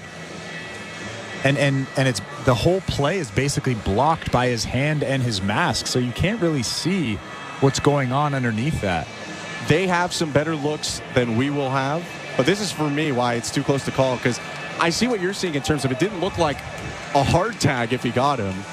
But I don't know that I could say 100% that he didn't get him, even with just the edge or the tip of his glove. So you're saying that you can't overturn this because of that? I lean that it would be a call stands. But they have the ability to marry certain angles together and look at things in a way that we don't. It looks like they have the call. After review, there's no violation of the home plate blocking rule. Also, the call of out stands. The runner is out. Baltimore loses their challenge. And so the call stands essentially meaning they were unable to see enough to overturn that. And so that's going to be a fielder's choice for James McCann. Up to second base goes the runner Cowser, and Guerrero throws out Santander at the plate to keep it a 2-1 game. Santander, livid at the top of the dugout, turns around and sits down. Jimmy Garcia's gotten 5 outs, but he's nearing 20 pitches, and the Blue Jays will go left on left here to try and finish off this 8th inning. Tim Mesa is going to come in to face Kyle Stowers. 2-1 Blue Jays, 2 on, 2 outs, bottom of the 8th. Here's our host today, Show Ali. Thank you very much, Ben. Last time out, we checked the St. Louis Bar and Grill out-of-town scoreboard. We heard from 32 Thoughts with Jeff Merrick and Elliot Friedman on the Leafs coaching search. Let's hear about a few more teams, including the Devils and the Jets. New Jersey. I just think one of the things with Keefe, who I definitely think is a contender here, is what people are asking is, does he really want to coach right now? I know for Devils fans, it's not as clear as you would like. Winnipeg, someone said to me, look at Kevin Cheveldayoff's history in the American Hockey League, and they pointed out that when he was in Chicago, one of his assistant coaches with the Wolves was Todd Nelson. And Todd Nelson is still playing. Hershey is as a loaded team in the American Hockey League. But someone just said to me, do not count out at least them talking to Todd Nelson.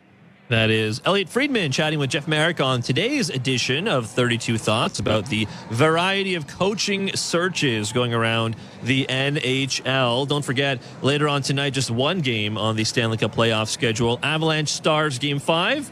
Dallas leads Colorado 3-1 in that series. Puck drop 8 Eastern, 5 Pacific. You can watch it on the main Sportsnet channel. A little bit later on, we'll get 2 games in the NBA, 7 Eastern, 4 Pacific. Cavaliers at Celtics Game 5. And at 9:30 Eastern, 6:30 Pacific, Mavericks at Thunder, Game 5 as well, both games on Sportsnet 1. Blue Jays baseball is brought to you by Crown Rust Protection. Back to the action. Here's Ben Schulman and Chris LaRue. Thank you very much, Joe. Tim Mesa entering the game for the Blue Jays here with Toronto up 2-1. And Toronto asking for just 1 out of the left-hander. If he can bridge them to the 9th to set up Jordan Romano, because it's 2-1 Blue Jays, although the Orioles have the tying run in scoring position with Colton Cowser on second, and James McCann, after the unsuccessful sacrifice and fielder's choice, stands on first. Ramon Urias pinch hitting, and the first pitch is popped up foul, 0-1. Mesa had come into the game, a now very sunny ball game, by the way, had come in more than likely because it was left on left with Kyle Stowers, but they pinch hit Stowers. So now the 4th different player to appear in this 9 spot today, Ramon Urias, gets his first swings. Arias hits over 400 career as a pinch hitter. He swings and misses, though, at an errant slider. Meza giving a bit of a gift there to go ahead 0-2. Yeah, that wasn't a good slider right there. Up above that strike zone. If I'm Tim Meza, I'm not throwing anything in that strike zone right now. 2-1 Blue Jays, 2 outs, bottom 8. The 0-2 pitch. Swing and a miss, strike 3. 3-pitch strikeout, Tim Meza, and he strands a pair to end the 8th. 2-1 Blue Jays headed to the 9th inning. You're listening to Blue Jays Baseball, brought to you by your local family-owned Crown Rust Control Center, streaming at sportsnet.ca and the Sportsnet Radio Network. In the 90s, prom was the bomb. And Prom Radio is back on Sirius XM with all the 90s party anthems, line dances, and cringeworthy slow songs. You're like a dream come true, and I don't want to miss a thing. Prom Radio, now for a limited time on Channel 105 and the all-new Sirius XM app. Each night after the horn sounds, NBA Radio has you covered with the best analysis of all the games. When healthy, they check a lot of boxes. We'll break down the playoff action. Tatum saw it coming, picked it off, drives in, and throws it down with 2 hands. And take you inside the locker room to hear from the players and coaches. It seemed like we had a lot of guys that were getting banged up, but we were able to get the job done. Hear the NBA Radio Playoffs postgame show every night throughout the postseason on NBA Radio Channel 86 and the all-new Sirius XM app. After injuries caused Brooks Koepka to wonder whether he could ever be healthy enough to win another major, that question was answered at the 2023 PGA Championship. Koepka taps in for par. Brooks Koepka is the winner of the 105th PGA Championship. Impressive performance. His 5th major title came in a 2-shot win over Victor Hovland. Listen to the 106th PGA Championship all week long on SiriusXM Channel 92 and on the all-new SiriusXM app. The Blue Jays are in flight, leading 3-0. Blue Jays fans, this is Ross Atkins, and you're listening to Blue Jays Baseball on Sirius XM. Sportsnet Radio Network. Welcome back to the Timbermark broadcast booth. I'm Ben Schulman alongside Chris LaRue, Tom Young, and Austin Mackey, our technical directors, Show Ali, our host and producer. Blue Jays Talk with Blair and Barker will follow today's game. We're in the 9th. It's 2-1 Blue Jays, and it's a new pitcher for the Orioles and a lot of defensive changes. But first, it's Danny Coulombe making his 20th appearance of the year. The lefty pitches to Ernie Clement. Big miss to make it 1-0. Blue Jays' only 2 runs came in the 3rd inning. A 2-run double by Bo Bichette. 1-0. Breaking ball drops in for strike 1. On the defensive side, 5 changes for the Orioles. They just pinch hit Ramon Urias, and they're bringing Ryan O'Hearn off the bench defensively. 1-1. Swing and a line drive to right field. O'Hearn coming in, slides and makes a backhanded catch for the first out. Well, there you hear Ryan O'Hearn is in right field. Jorge Mateo, who was at second, will move to center. Colton Cowser, who was in left and moved to center, moves back to left field. Ramon Urias comes into play third, and that bumps Jordan Westberg to second base. Nice play, though, by O'Hearn. Yeah, that was a big play from O'Hearn, especially because the Orioles have the top of the lineup coming up next inning. First pitch to Kevin Kiermaier, outside ball 1. O'Hearn, a guy who's DH'd more than he's played defensively in his major league career. Blue Jays badly need an extra run here. Next pitch to Kiermaier, grounded foul, 1-1. Kiermaier entered today hitting .360 in his last 10 games. Now, there's a lot of breaks in there with an injured list stint and then the illness. Today, though, 0 for 3. 1-1. Swing and a miss at a cutter upstairs, 1-2. Jordan Romano getting loose for the Blue Jays right now. Danny Coulombe in the game for Baltimore. He faced just 1 batter in game 1 and induced a double play. 1-2. High, 2 balls and 2 strikes. Coulombe actually threw just 1 pitch and induced the double play, but it was the situation where the Blue Jays had Daniel Vogelbach hitting and no one available to pinch hit due to health off the bench. 2-2. Kiermaier takes its ball 3. It actually pops out of the glove of McCann. I think it spooked Chad Fairchild for a second. He backpedaled, but now will hand the ball over and get back in position. Maybe he was just stretching.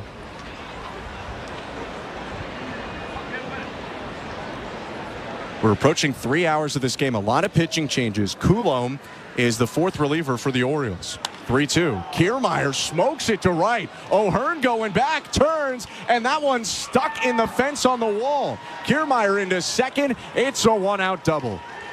And that is a big base hit for this Toronto Blue Jays team. Now the top of the order comes up. Runner on second, less than 2 outs. Like I mentioned earlier, getting that extra run, that extra insurance run would be huge for this team and Jordan Romano. The closer getting loose for the Blue Jays right now. As you mentioned, it will be Westberg, Rutschman, Mountcastle to hit in the upcoming inning. Right now, Springer batting with Kiermaier on second. 1 out. The pitch. Low ball 1. Springer's been aboard twice today. A double and a run scored in the third, a walk and a stolen base in the seventh. A set at the belt from Coulombe, who twists and deals. Called strike, 1-1. I tell you what, I wouldn't even dislike if Kevin Kiermaier tried to swipe third here. 1 out is the time you take a chance like this. The 1-1. Downstairs, 2-1. Doesn't seem like he's going to, though. He's pretty close to second base. He's not really jumping around out there like he likes to do when he's going to swipe a bag. Oh, it is a lot of soft stuff from Coulombe. The cutter and sweeper make up almost 60% of his pitches. 2-1. Springer hits the ball well to left, but it hangs up, and it's caught on a stutter step by Colton Cowser. 2 down. And the reason why I would have liked if Kiermaier at least attempted to steal third there is because you would have scored on a sac fly like that. It gives the offense a lot more opportunity to score. And yes, he is already in scoring position, but you have to get a base hit in order for Kiermaier to score from second base. And you're going to have to do it in a left-on-left matchup, or at least ask Dalton Varsho to extend this inning. He hits now 0 for 3 with a walk and a stolen base. First pitch. Low ball 1. Varsho has hit for a higher average against left-handed pitchers than right-handed pitchers so far this year. In some, hitting .209. Coulombe's pitch. Off the end of the bat to right center field. O'Hearn on the run, calls it, and makes an underhanded catch at his waist to end the inning. 1 out double from Kiermaier stranded, and the Blue Jays will turn to Jordan Romano in the bottom of the ninth. 2-1 Toronto. You're listening to Blue Jays Baseball, brought to you by your local family-owned Crown Rust Control Center, streaming at sportsnet.ca and the Sportsnet Radio Network. At Crown Rust Control, protection runs deep because every Crown Rust Control Center is owned by a local family who cares beyond business. Your Crown Rust Control is 100% committed to their product, to you, to their community, which is your community. Protecting you and what matters to you is equally important as protecting your vehicle. Did you know spring's the best time of year to protect your vehicle from rust? For a special spring offer, find your local family-owned Crown Rust Control Center at crown.com. We're 2 men in a truck, the movers who care. You never know when cardiac arrest can happen. That's why each and every one of our trucks carries a life-saving Mikey defibrillator as part of our Mikey on Board program. Whether we're on the highway or in front of your house, we're prepared to help anyone whose heart may skip a beat. The Mikey Network has saved many lives, making Mikey's accessible to the public. And now they're on board our trucks. We're 2 men in a truck. 2 men and a truck, the movers who care. Hey, this is Isaiah Kiner-Falefa. You're listening to Toronto Blue Jays Baseball on the Sportsnet Radio Network.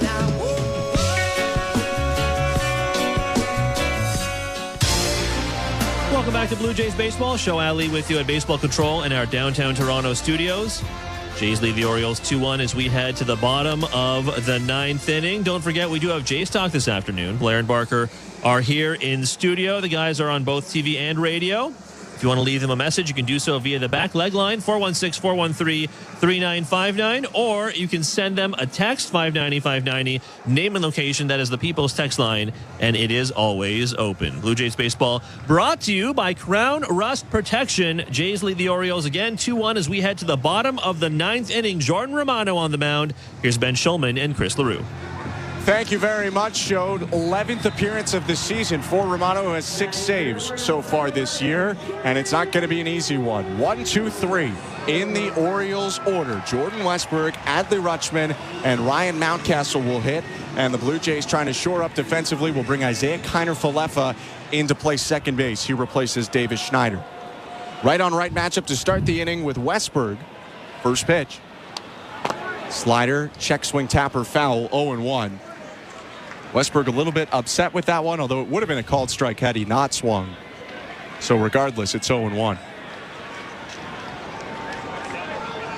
Westburg's provided the one Orioles run today. He homered at the start of this game. Baltimore's had chances, but not come through since.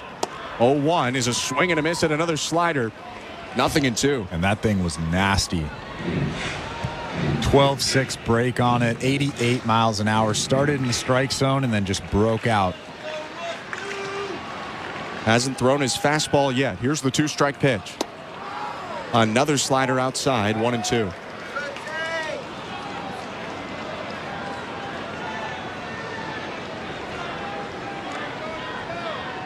Fifth Blue Jays reliever today, 6th pitcher overall. 1-2. Slider hit up the middle, off the chest of IKF and into shallow center. A bouncer over the mound. Romano tried to get it, but he just missed on it. And then IKF shuffling away from the bag, misplayed it. And that's going to be a leadoff base runner for the Orioles, representing the tying run. That is a tough hop right there to start this inning. Hit off the chest of IKF. Over on the shortstop side of the second base bag, you can see Jordan Romano kind of react. Put his hands on his hat. But that's a tough play. That ball bounced up almost to the neck of IKF.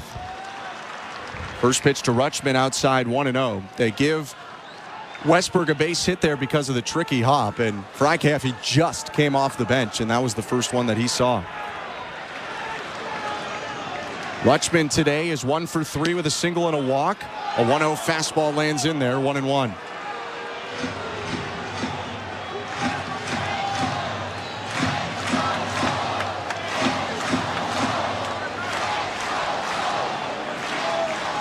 Left on right matchup with the switch hitter turned around in Rutschman. The 1-1. Slider misses down and away. 2 balls, 1 strike.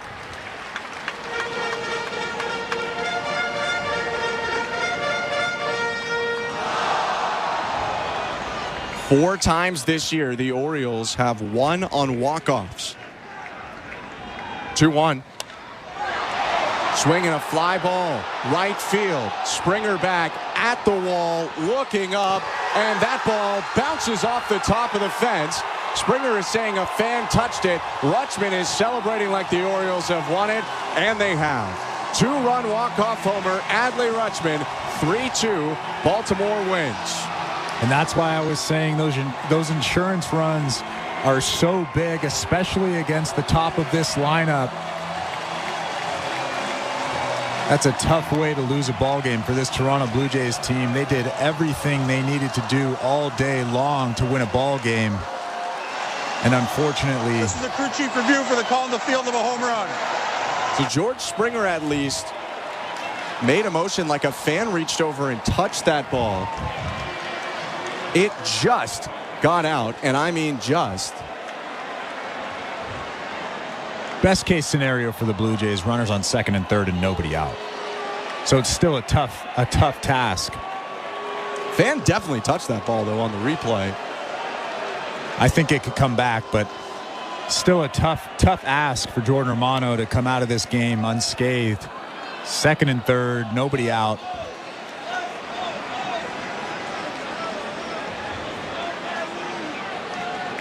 On spectator interference, the ball is declared dead when a spectator clearly prevents a play from happening. A batter is ruled out if it was a clear catch.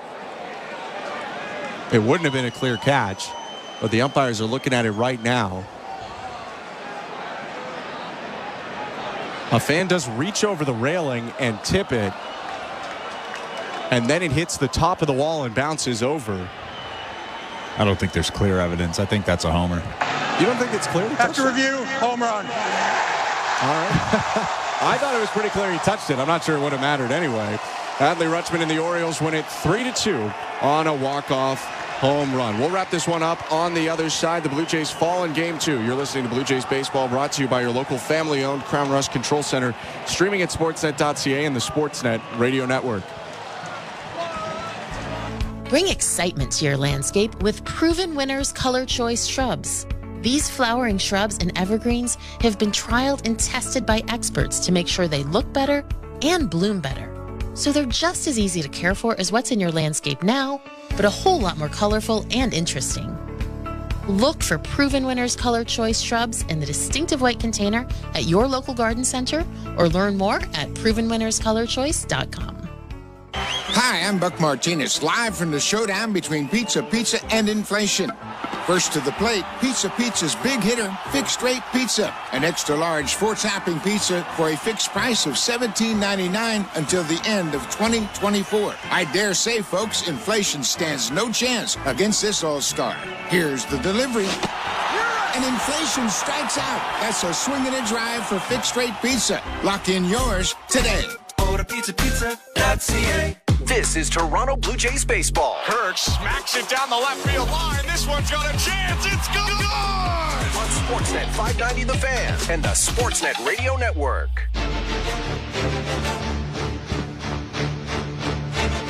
The Blue Jays lose Game 2 and split this series in Baltimore. Heartbreaking fashion. Blue Jays go down after leading 2-1 going to the bottom of the ninth. Tough Hop gets a single for Jordan Westberg and then a walk-off homer from Adley Rutschman that just barely gets out as it bounces on the top of the wall and lands into the hands of the fans. I'm Ben Schulman alongside Chris LaRue. The Blue Jays, Chris, looked for a moment there like they had a decent shot at sweeping this mini 2-game set against the Orioles, but Toronto, struggles again with some bullpen ups and downs, but really struggles again to generate offense outside of the 2-run double by Bassitt in the third and then the bases loaded in the fifth that they earned all by walks. They barely threatened really today against the Orioles. Yeah, and I think it's just the same story over and over again. The Blue Jays kind of struggling to get any kind of momentum on the offensive side. The pitching staff held this game together. They were incredible today, starting with Yusei Kikuchi. Up until Jordan Romano, every single guy that came in this ball game did a very, very good job of holding it together. But when your team is struggling to score runs, and I've said this 1,000 times, and I know that some people don't agree with me, including John Schneider, you have to try to manufacture runs. I don't care who's coming to the plate, whether it's Daniel Vogelbach or Bo Bichette or Ernie Clement. You have to try to put the runners in motion. You have to be aggressive. You have to put pressure specifically on the defense and specifically on who's ever on that mound. That's when you score runs. That's when you score one run. That's when you put a crooked number up. You have to try to manufacture something, and I just don't think the Blue Jays have done that really this year, but they have to start doing that. They did steal 2 bases today, but only came up with 5 hits, 2 runs on 5 hits, no errors, and 9 left on for the Blue Jays. The Orioles with 3 runs, 11 hits, no errors, and 11 left on. The Blue Jays' loss moves them to 19-23. The Orioles win to 27-14 in front of a crowd filled with school kids of almost 30,000 at Oriole Park at Camden Yards. The Blue Jays lose in a 3-hour, 5-minute affair, 3-2. Danny Coulomb with the win out of relief. He goes to 1-0. Jordan Romano has his first blown save of the season, was 6 for 6 prior, now goes to 1-1. The Blue Jays will try to regroup after the split. They get a day off tomorrow, and then they return on Friday to Rogers Center, and they'll take on another division foe. It's a rematch from the opening series of the season. Blue Jays and Rays, except this time it's in Toronto. A 7:07 first pitch on Friday. Chris Bassitt is going to start that game. And, hey, it's an Apple TV Plus game. So if you want to hear some Sportsnet coverage with no Sportsnet television broadcast on that day, tune in to the Sportsnet Radio Network, and we'll have your coverage at 7 o'clock for the 7:07 first pitch. Really appreciate you tuning into this one. Blue Jays lose 3-2 for our technical directors, Tom Young and Austin Mackey. For our host and producer, Sho Ali, and my partner, Chris LaRue, I'm Ben Schulman. Hope you have a great rest of your day, and we hope to see you again on Friday. But get your calls into the back leg line, at least right now, because Blue Jays Talk with Blair and Barker starts right now. All right, folks, get those calls in. 416-413-3959, the back leg line. 590-590 is the text line. Name and location, please. It is Blue Jays Talk with Blair and Barker after a 2-1 loss to the Baltimore Orioles. Kevin Barker, 3-2, sorry. I was looking at after a 3-2 loss to the Baltimore Orioles. Adley Rutschman walking it off. The 2-run homer off of Jordan Romano. You made a comment a couple of minutes ago, Kevin, and it is true, and I don't think it's meant to disparage anybody, but the more pitchers you run out in a game, the greater the chances that somebody's going to hang a pitch. Yeah, this is a tough one, though. That's what happened with Jordan Romano. Good Lord. The Orioles won a game 3-2. They were 0-for-10 with runners in scoring position. The story of this game, and we got a lot to talk about the pitching. The pitching, by and large, is really good. But Kevin, the Jays 2-for-13 with today.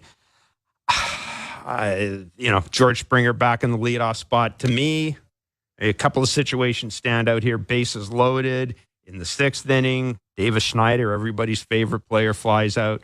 But man, that went out doubled by Kiermaier in the 9th inning. Springer flies out to left. Varsho to right. Lots of chances there to break this game open. Yeah, offensively, look, when you have some limited skills when it comes to the offensive side of the ball, it's just sort of how you're trying to win baseball games. They did basically everything right that they could do to win and take the series. Was, even by starting Yusei instead of Bassitt like that, I mean, it's like you throw your hands in the air and you wonder why they're giving an older guy 8 days between starts, and then you start digging into it and it makes perfect sense. So they started there, which, Yusei came out, and it's even the little things like Pete Walker coming out in the 1st inning and basically saying, hey, dude, your fastball's pretty good. How about we try that? And then he threw I think he struck out Santander on 3 fastballs. Yeah. And it was sort of, you go from there, right? You every once in a while just need somebody to walk out there and go, hey, dude, what are you doing? And you take off from there. And then Houdini and Jimmy Garcia, I mean, how he's doing these kind of things with the elite stuff. The sweeper's elite. And then you can add velocity in the elevated fastball. And, he's maintaining those is sort of, when it comes out of the hand, everything's the same. It looks the same. It's breaking where it needs to end up. Like, just everything went right, except, when you get and face a really good hitter, you can't throw 2-1 fastballs down the middle, and that's what Jordan Romano did. When you're facing the elite teams, it's just those one mistake. And you mentioned the 2-for-13 with runners in scoring position. It's like Groundhog Day. It's just those quality at bats where you need guys to dig in, think big part of the field. Don't get too frisky. Just try and throw barrel at baseball. Trust what you're doing off the field that will translate in those big time at bats that just didn't happen today. Yeah, we're going to go to John Schneider, the manager of the Toronto Blue Jays. I'm glad the call stood. That play, that's a split-second decision, because if you let it go and it stays.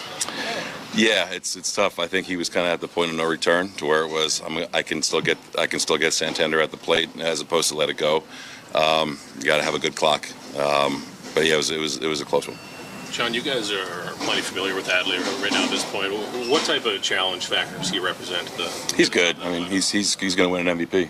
He's organizational changing for them. Obviously, he commands his own. He can do damage. So good at bat by him. And on your own side, you guys have got a good stretch from Bo here this series. Certainly, do you think he's all the way back now? Is this who he is again? Yeah, I think so. I mean, between the hits and the walks, for sure. 2-run double to right, kind of his staple there.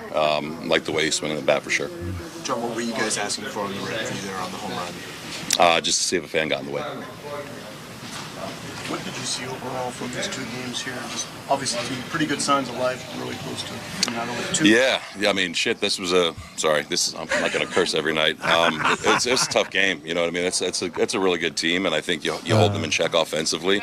But I think that there was a lot of encouraging things. It's tough to really, win 2 against that team when you don't score a bunch. I think more than 5, whatever it was. But a lot of good signs, between our pitching, our defense, and the way we get, a really good pitcher out after 4 innings today. Had the bases loaded there with Schneid, couldn't add on. Just certain things like that we want to, capitalize on. But came in here, I thought we played really, really well against a good team, and at times outplayed them. John, was the offense just that one missing thing? Was that just a situational hitting matter? Yeah, I mean, you need to capitalize, when you get traffic like that. You have the lead, you got to add on. You know what I mean? I think still good at bat by Schneid, hit it right at the left fielder. But, I think that's it. You got to try to keep, padding your lead a little bit and try to make the game a little bit easier to maneuver later. John, what explanation did you get on the late appeal there in the 7th inning with Vlad at the plate and leading to some of that confusion at second base with George? It was called a swing, and then they didn't get the appeal in time to challenge at second. So don't know if George was safe or out. Could have went either way, I think, but I think just within the rules they didn't have the appeal up in time. Thanks, man. Cool. Thanks, guys. That is John Schneider, manager of the Blue Jays, and apologies for.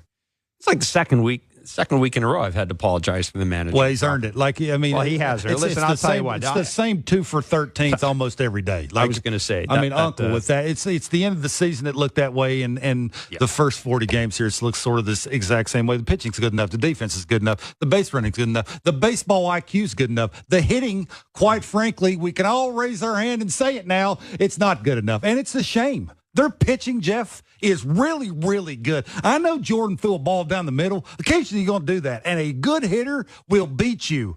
But 2 for 13, I mean, are they going to fix it? Are you going to continue to see the same thing and fingers crossed and praying that somebody, gets hot? It's nice to see Bo hot, and it's nice to see Vladdy having better at-bats. But wouldn't you like to see wouldn't you like to see a thumper hit a 3-run homer occasionally? How about that? It's nice. The singles are nice. The double, I wouldn't mind seeing. A couple of homers from Vladdy. It'd be nice to see.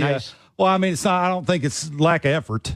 I mean, it's just, it's how he's being pitched and what he's trying to do now. And again, I say this, it's timing. Like all that stuff that's going on with the lower half, he's got to catch it out front. Yeah. He don't catch it out front, it's a line drive instead of a homer. That's the difference. You see Adley. Mm-hmm. It's out front, the big finish, right? That's how you create loft in your swing. How you get the ball in the air. Vladdy doesn't do that. So, yeah. Want to welcome our friends on Sportsnet television side, 3-2. The Toronto Blue Jays losing to the Baltimore Orioles. Well, that's a huge game. It was. Holy moly. It would have been. I mean, I said if the Jays if the Jays had won that game, to me that's a season change in 2-game series. No question. Or at least you changed the narrative around the team. And even if you'd only won 2-1, at least we'd be saying, "Wow, man, they best team in baseball," League. And they shut them down. Yeah. But Adley Rutschman walking it off with a 2-run homer. Again, this is how it works here on Blue Jays Talk when we're on TV and radio. You can leave us a voice note in the back leg line, 416-413-3959. You'll hear the lovely voice of Kevin Barker giving you instructions. Please leave your name and location. And if you want to text us at 590-590. Same rules apply. John in North York, that's a voicemail. I just knew Rushman was going to do that. He's a big-time player, just like Jeter. I don't understand what's happened to the strategic walk. I think they should have walked him. They would have set up a double play, too. Anyway, that's my comment. Kevin, I'll turn it over to you. I don't know. Bring your closer. I'm not... Yeah, I mean, Mountcastle's coming up. He's a Jays killer, and then you have Henderson. Look, that part of the order, that's why they put the guys where they put them. And against the guys that they're trying to put them against. And again, let's be honest, Jordan Romano hasn't been good enough that you're loading the bases and putting lots of traffic. And it's very hard to do. Who can argue the way John handled the game today? Yeah, who can argue that? I don't. I mean, you can't. It's set up. And it was a rare occasion. All his relievers, with the exception of Romano, pretty much came through. And look, it's funny because we talked a little bit yesterday with Bob Nightingale about the rumors that Jordan Romano, the Orioles are looking for a closer. Jordan Romano's a name. Jordan Romano is always going to frustrate. People want their closer to come up and throw 9 pitches at 150 miles an hour, get out of the inning. Jordan Romano is not going to do that.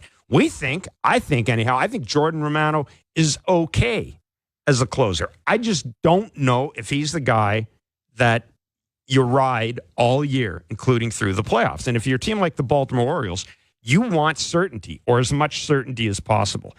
And again, Jordan Romano doesn't give that to me. The ball is in play far too much. It's the middle of the for my order. liking. It's like it's me against you. Would you feel comfortable if you're one of the better teams in baseball? So you got your answer. There's nothing wrong with that. I mean, he's had a really good career and he's done some things. He's going to be. He's going to have a long career. He's going to make a ton of money. Yeah, absolutely, and who knows? He may end up being in the Jays bullpen for the next six or 7 years. A shutdown ninth inning guy against one of the better teams in baseball. I'm going to raise my hand and say probably not to that. The Jays told you as much last year when they went out and got Jordan Hicks. Sometimes they don't have to come out and say it, do they? They really don't. No. And Russ from New Jersey, he was at the game. And Russ is at every game. Of course, Russ. That's all Russ does is go to games. I wonder if Russ would do some investing for us. Because Russ doesn't seem to have a job. We love Russ. We do love Russ. We do. Russ. Calling you from Camden Yard, just leaving the stadium. Been at both games. Obviously, played with fire. 7th inning, 8th inning, they got out of it unbelievably. But the 9th inning, Adley Rutschman, a great hitter. You got to get more hits. It's the same thing every game. They don't score runs. It's not changing. 2, 3. They have 50 probably 50 runs less scored than last year. It's just not watchable much longer, this offense. Yeah. Russ, I think, listen, it's a shame. The frustrating thing for me is how good the pitching is. How good the pitching is. Oh, You're absolutely. right about the baseball IQ. The plays that were made today. Oh, yeah. The plays that were made today by Vladdy and Kikuchi, by Vladdy at home plate. And we talked about this, the discussion about that play at home plate. If Vladdy had let the ball go, would it have been foul? It's hard, man. You're competing. You've got a 1-run lead against the best team. Split second to make up their mind. The ball's in the air, too. And he made it's the like play. It's not bouncing. And he made the play at the end of the day. I mean, he's got an elite arm, too. It's like accuracy of the arm and the things that internal clock. Yeah. It's very hard to say let that go. Tough on Isaiah Kiner-Falefa to come in the game and have that infield hit. That hits anywhere other than that little spot where people take their lead. Exactly. He's out. Yeah. And the ball hits game inches, an area, whereas Kevin don't says, score enough runs. Like it's hard to watch. It really is hard to watch. Again, the weakness of the Orioles is their pen. They make mistakes with location. Yes, the at bats with traffic. I think we've come to the realization of stop saying it has to get better. Maybe they ain't good enough for it to get better. Maybe that's the case, and it ain't their fault. Like you can tell, they're trying to have the best at bat they can have. It's just not working. You can't ask. I mean, I'm looking at this lineup. We spend all our time talking about the leadoff spot. For the last 2 weeks. Fair, and it is fair because I think Davis Schneider gives me a better at bat than George Springer. He's a threat. Mm-hmm. If you're asking me who do I want to have an extra plate appearance in a 1-run game, George Springer or Davis Schneider, the answer is pretty easy. It's funny. The answer's pretty easy. 2 of the bigger at bats came with George up and that runner on second against the lefty. And what I look at you and said, boy, it'd be a good time for him to get a big time hit because he's facing a lefty who don't throw a bazillion miles an hour, and he hits that little jam shot to the left fielder. And in the Davis Schneider, I think with bases loaded, right above the ball off the end, like again, even if you hate John Snyder. He's putting every dude he can possibly put up at the right time. It's just the quality of the at-bat and maybe the talent of the at-bats. It's just not there. And how do you blame John for that? And the other thing, I'm not going to. The other thing, sorry. It's the people who put the damn team together. Absolutely. Point the finger there. Let's be clear. No question. We've been raving about how great Dalton Varshall's been this year. He's been pretty good. He's hitting 208. I mean, we're the guys. I think it's everything though that he brings. But my point is, he's one of the best players they have right now. No question. He might be their best player. And player. He's hitting 208. Yeah, average is not everything, Well, I'm just khakis would roll over and say that really means nothing. Well, it's like I think when you're not good, it means something. Boy, you nailed it, Jeff. I think when you're not How good, about it? Average, and you've made this point too. Especially everything we've heard about how this team is going to have to score runs. Average matters. Average matters, because this isn't a team that's going to go out and hit 3 home runs a game. Yeah, there you go. And when you're, hitting with traffic on the bases and it's somewhere in the hundreds, it really matters. Yeah. 416-413-3959, the back leg line. 590-590 is the text line. The Blue Jays losing 3-2 to the Baltimore Orioles. I heard something in my ear there. Hearing things. For a minute. All right, let's go to Bo Bichette. I think we're like sitting here waiting for like 12 runs every day. But that is 2 really good pitchers that we faced, really good team, and I thought we competed really well. So that's all that we're expecting out of ourselves. How tough was this? It ends with a 2-run homer, but you guys played really good those 2 days, and today you made them work and leave a lot of men on base, so just a tough loss. Yeah, just tough. We played with life. They played with life. They're a great team, and I liked how we competed. Well, you often talk about sort of that fight, that medal, showing that. Given some of the circumstances around the team with so many guys being ill and stuff like that, what would you want the group to take from kind of what you've shown the past couple of series under the circumstances? I think we played with like a little bit more life, not just this series, but back home against Minnesota too, just a little bit more energy no matter what the score was, point in the game, which obviously is very important to compete until the end. So just continue to do that. Thanks, Bo. Thanks. Yep. There you go, Bo Bichette. What's he want? Well, I mean, again? You commend them for doing everything they can do, and they're trying. I talk to enough of them guys, and I know enough people that are with them every single day. It's not lack of effort. It's just sometimes you just need guys who know how to do it a little bit better than they can do it. And I think that's sort of where they're at right now. And again, I don't think this is just me. I don't think it's because they're not good enough. Like their team as a whole. It's just now you start thinking about how do you fill in the blanks, and would one piece do it? Mm-hmm. Would one middle of the order bat, and how do you get it, Jeff? Like now, it may be just too far along that they just don't. What do they have to give up to get somebody who can hit the 3-run homer? Let's go to the text line 590-590. Roger in the 905, and then I want to kind of piggyback Roger's text with a call. It's Roger in the 905. Romano isn't always will be an unreliable closer. As soon as he came out, you felt the result was a loss. And we talked about that. But I want to go to Ryan in Newmarket, who left us a voice note, because there is another side to that argument for this particular game. This is Ryan in Newmarket. Just wanted to comment on probably the people criticizing Jordan Romano for blowing that save. I mean, you can criticize him all you want, but again, if you do not score runs, which this team does not, and we know this team doesn't do, you can't win ball games. 2 runs in a game does not win you ball games. We had this whole problem last year, and it's happening and continuing to happen this year. So it's just super annoying. Just wanted to get your thoughts on that. Thanks. Bye. Yeah, the Jays getting both their runs on Bo Bichette's double in the 3rd inning. And the reason, Kevin, I wanted to play those two, and I think we can kind of agree, Jordan Romano does not have a huge margin for error. And that is as a pitcher. And that is compounded by the fact that he's closing for a team that right now doesn't have a huge margin. Yeah, it sounds like an excuse, though, Jeff. It really does. Like you're the closer of the Toronto Blue Jays. You've been, solid at that in a career.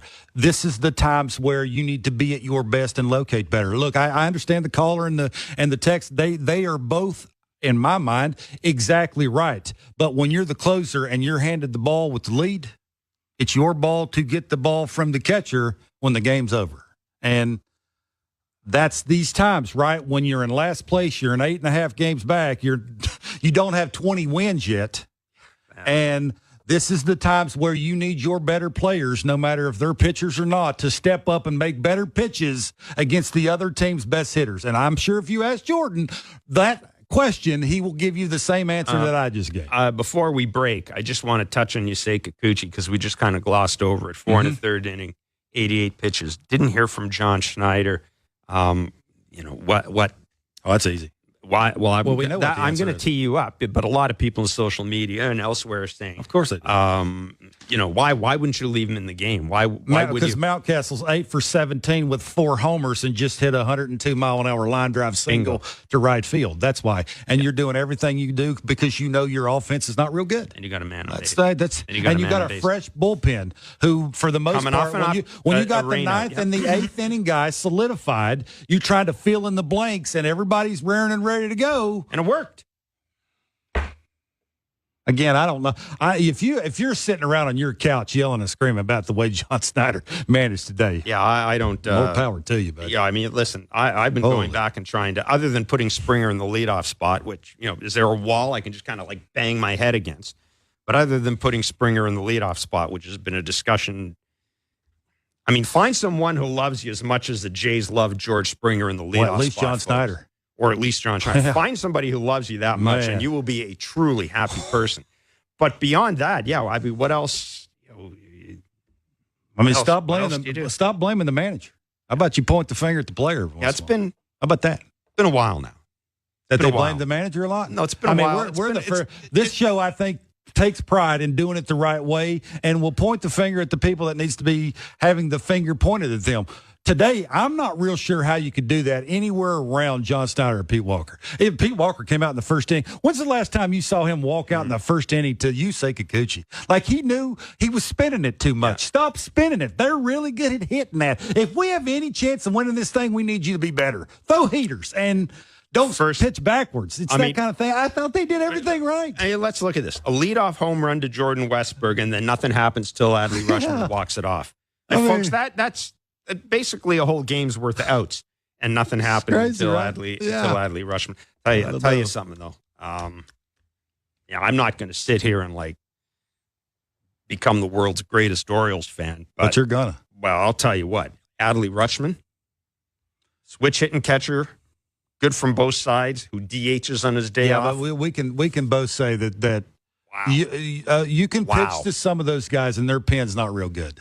Yeah. Like if they want to win a World Series, they're going to need to take care of that. But they've got Adley is something else. They're going to drive people nuts. There's a little bit of an X factor with him. There's a little bit of a spotlight. I kind of like make the a good situation. pitch or I'm going to hurt you. Exactly. 3-2, the Blue Jays have lost to the Baltimore Orioles. They've split the series. They have a day off tomorrow, and then the Tampa Bay Rays are in town. It's Blue Jays Talk with Blair and Barker on the Sportsnet Radio Network and Sportsnet. Hi, I'm Buck Martinez, live from the showdown between pizza and inflation. First to the plate, with over 2 million sold, it's Fixed Rate Pizza, a hot and fresh extra-large 4-topping pizza for a fixed price of $17.99 until the end of 2024. Here's the delivery. And inflation strikes out. That's a swing and a drive for Fixed Rate Pizza. Lock in yours today. Order pizza.ca. We're 2 men and a truck. So, you're moving to a new home, and all that's left to do is to call a mover you know you can trust. Well, naturally, you think 2 men and a truck, since you know they have lots of men and lots of trucks. They'll wrap, pack, and move everything you own. With a 96% referral rating and the professionalism you can trust, the choice is simple. For a free in-home estimate, call today. We're 2 men and a truck. 2 men and a truck, the movers who care. Which Looney Dogger are you? The Fork and Knifer, Splatterer, Condiment Queen, or Big Dipper? This season at Rogers Center, every Tuesday home game is Looney Dogs Night, presented by Schneiders. You will have the opportunity to purchase $1 hot dogs from various concession stands around the stadium. Then show the world your Looney Dog style. Because whether you're the mustard maven or ketchup king, no Blue Jays game is complete without hot dogs. So don't miss out on this deal. Looney Dogs Night, presented by Schneiders, every Tuesday home game. Not tomorrow, not someday. The home improvements begin today. It's game on with Timber Mart. Build that deck, raise that fence, landscape till your property is beautiful. Don't pay for 12 months on the Timber Mart deferred payment program. Your locally owned, completely Canadian hub of building and renovation expertise. Get your Timber Mart credit card at participating locations and pay later. 12 months later. Conditions apply. Ask in store for details or apply at timbermart.ca. Bring excitement to your landscape with Proven Winners Color Choice Shrubs. These flowering shrubs and evergreens have been trialed and tested by experts to make sure they look better and bloom better, so they're just as easy to care for as what's in your landscape now, but a whole lot more colorful and interesting. Look for Proven Winners Color Choice Shrubs in the distinctive white container at your local garden center, or learn more at provenwinnerscolorchoice.com. At Crown Rust Control Center, protection runs deep because every Crown Rust Control Center is owned by a local family who cares beyond business. Your Crown Rust Control Center is 100% committed to their product, to you, to their community, which is your community. Protecting you and what matters to you is equally important as protecting your vehicle.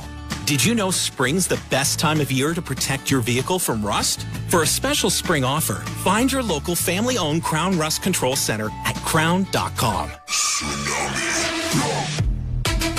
This is Jordan Romano, and you're listening to Toronto Blue Jays Baseball on the Sportsnet Radio Network.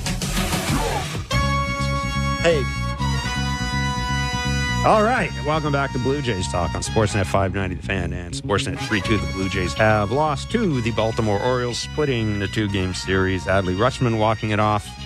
And, 416-413-3959, the back leg line. Leave a question, comment, joke, observation, Jokes. recipes for Kevin Barker. Who's leaving jokes? 590-590 is the text line. 8.5 back.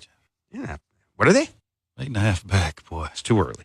Oh, it ain't. Too early to look at the standing. Was it too early in June of last year offensively? Yeah. It's too early to look at the standing. It is? Still a lot of baseball to be played. Boy. Who are you? A lot of baseball. I like you. That's a good side of you. I mean, I don't know.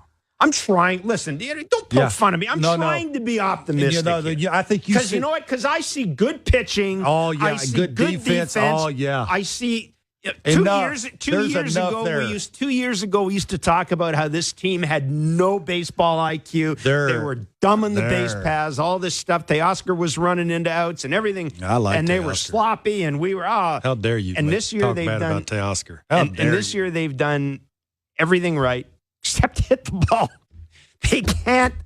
They can't strong, but they stringing it together and having batting averages that will, add up to what they're trying to do is not the easiest thing to do. Not being able to thump and hit the ball out of the park forces hitters who probably are not capable of getting big-time hits consistently is a lot to ask. It really is. Derek in Vancouver. Derek. There, we love us some folks in BC. Derek in Vancouver left a note for us on the back leg line. I have a question just around Don Mattingly. Oh, we have lots of questions. Donnie Off-field. Is he the issue with the Jays offense right now? You can't help but notice he goes and joins the team in 2023. And since then, we've had our main contributors have off years. I feel like, maybe moving him out of there, promoting Matt Haig, maybe give Guillermo Martinez the boot, might shake things up in a positive way to have a singular voice. I'm going to pass this over to you, Kevin. I got some thoughts on that. Look, I think there's look, I can only say this. I'm not behind closed doors, and I have no idea what the feelings are around Donnie baseball. I have no idea. Look, I just know sometimes I think that a coach cannot work around lack of talent. And maybe that's just where they're at with this is sometimes you got to have it meshed together to where what you're preaching, a actual talented offensive player that has all the attributes that it takes to drive in runs can actually hear it, walk up to a plate, and apply it. And I just think now we're past pointing the finger and blaming all these coaches. Yeah, it is funny that we do see Bo Bichette buddied up with Haig a lot. Well, I don't know what that means. Maybe he's saying it in a different way that maybe Bo likes. Maybe that's okay too. I just think it's more about the talent than it is the coach. Let's look at the cooks in the kitchen. Donnie Baseball, offensive coordinator. Hunter Mentz, hitting coach. Guillermo Martinez, hitting coach. Matt Haig,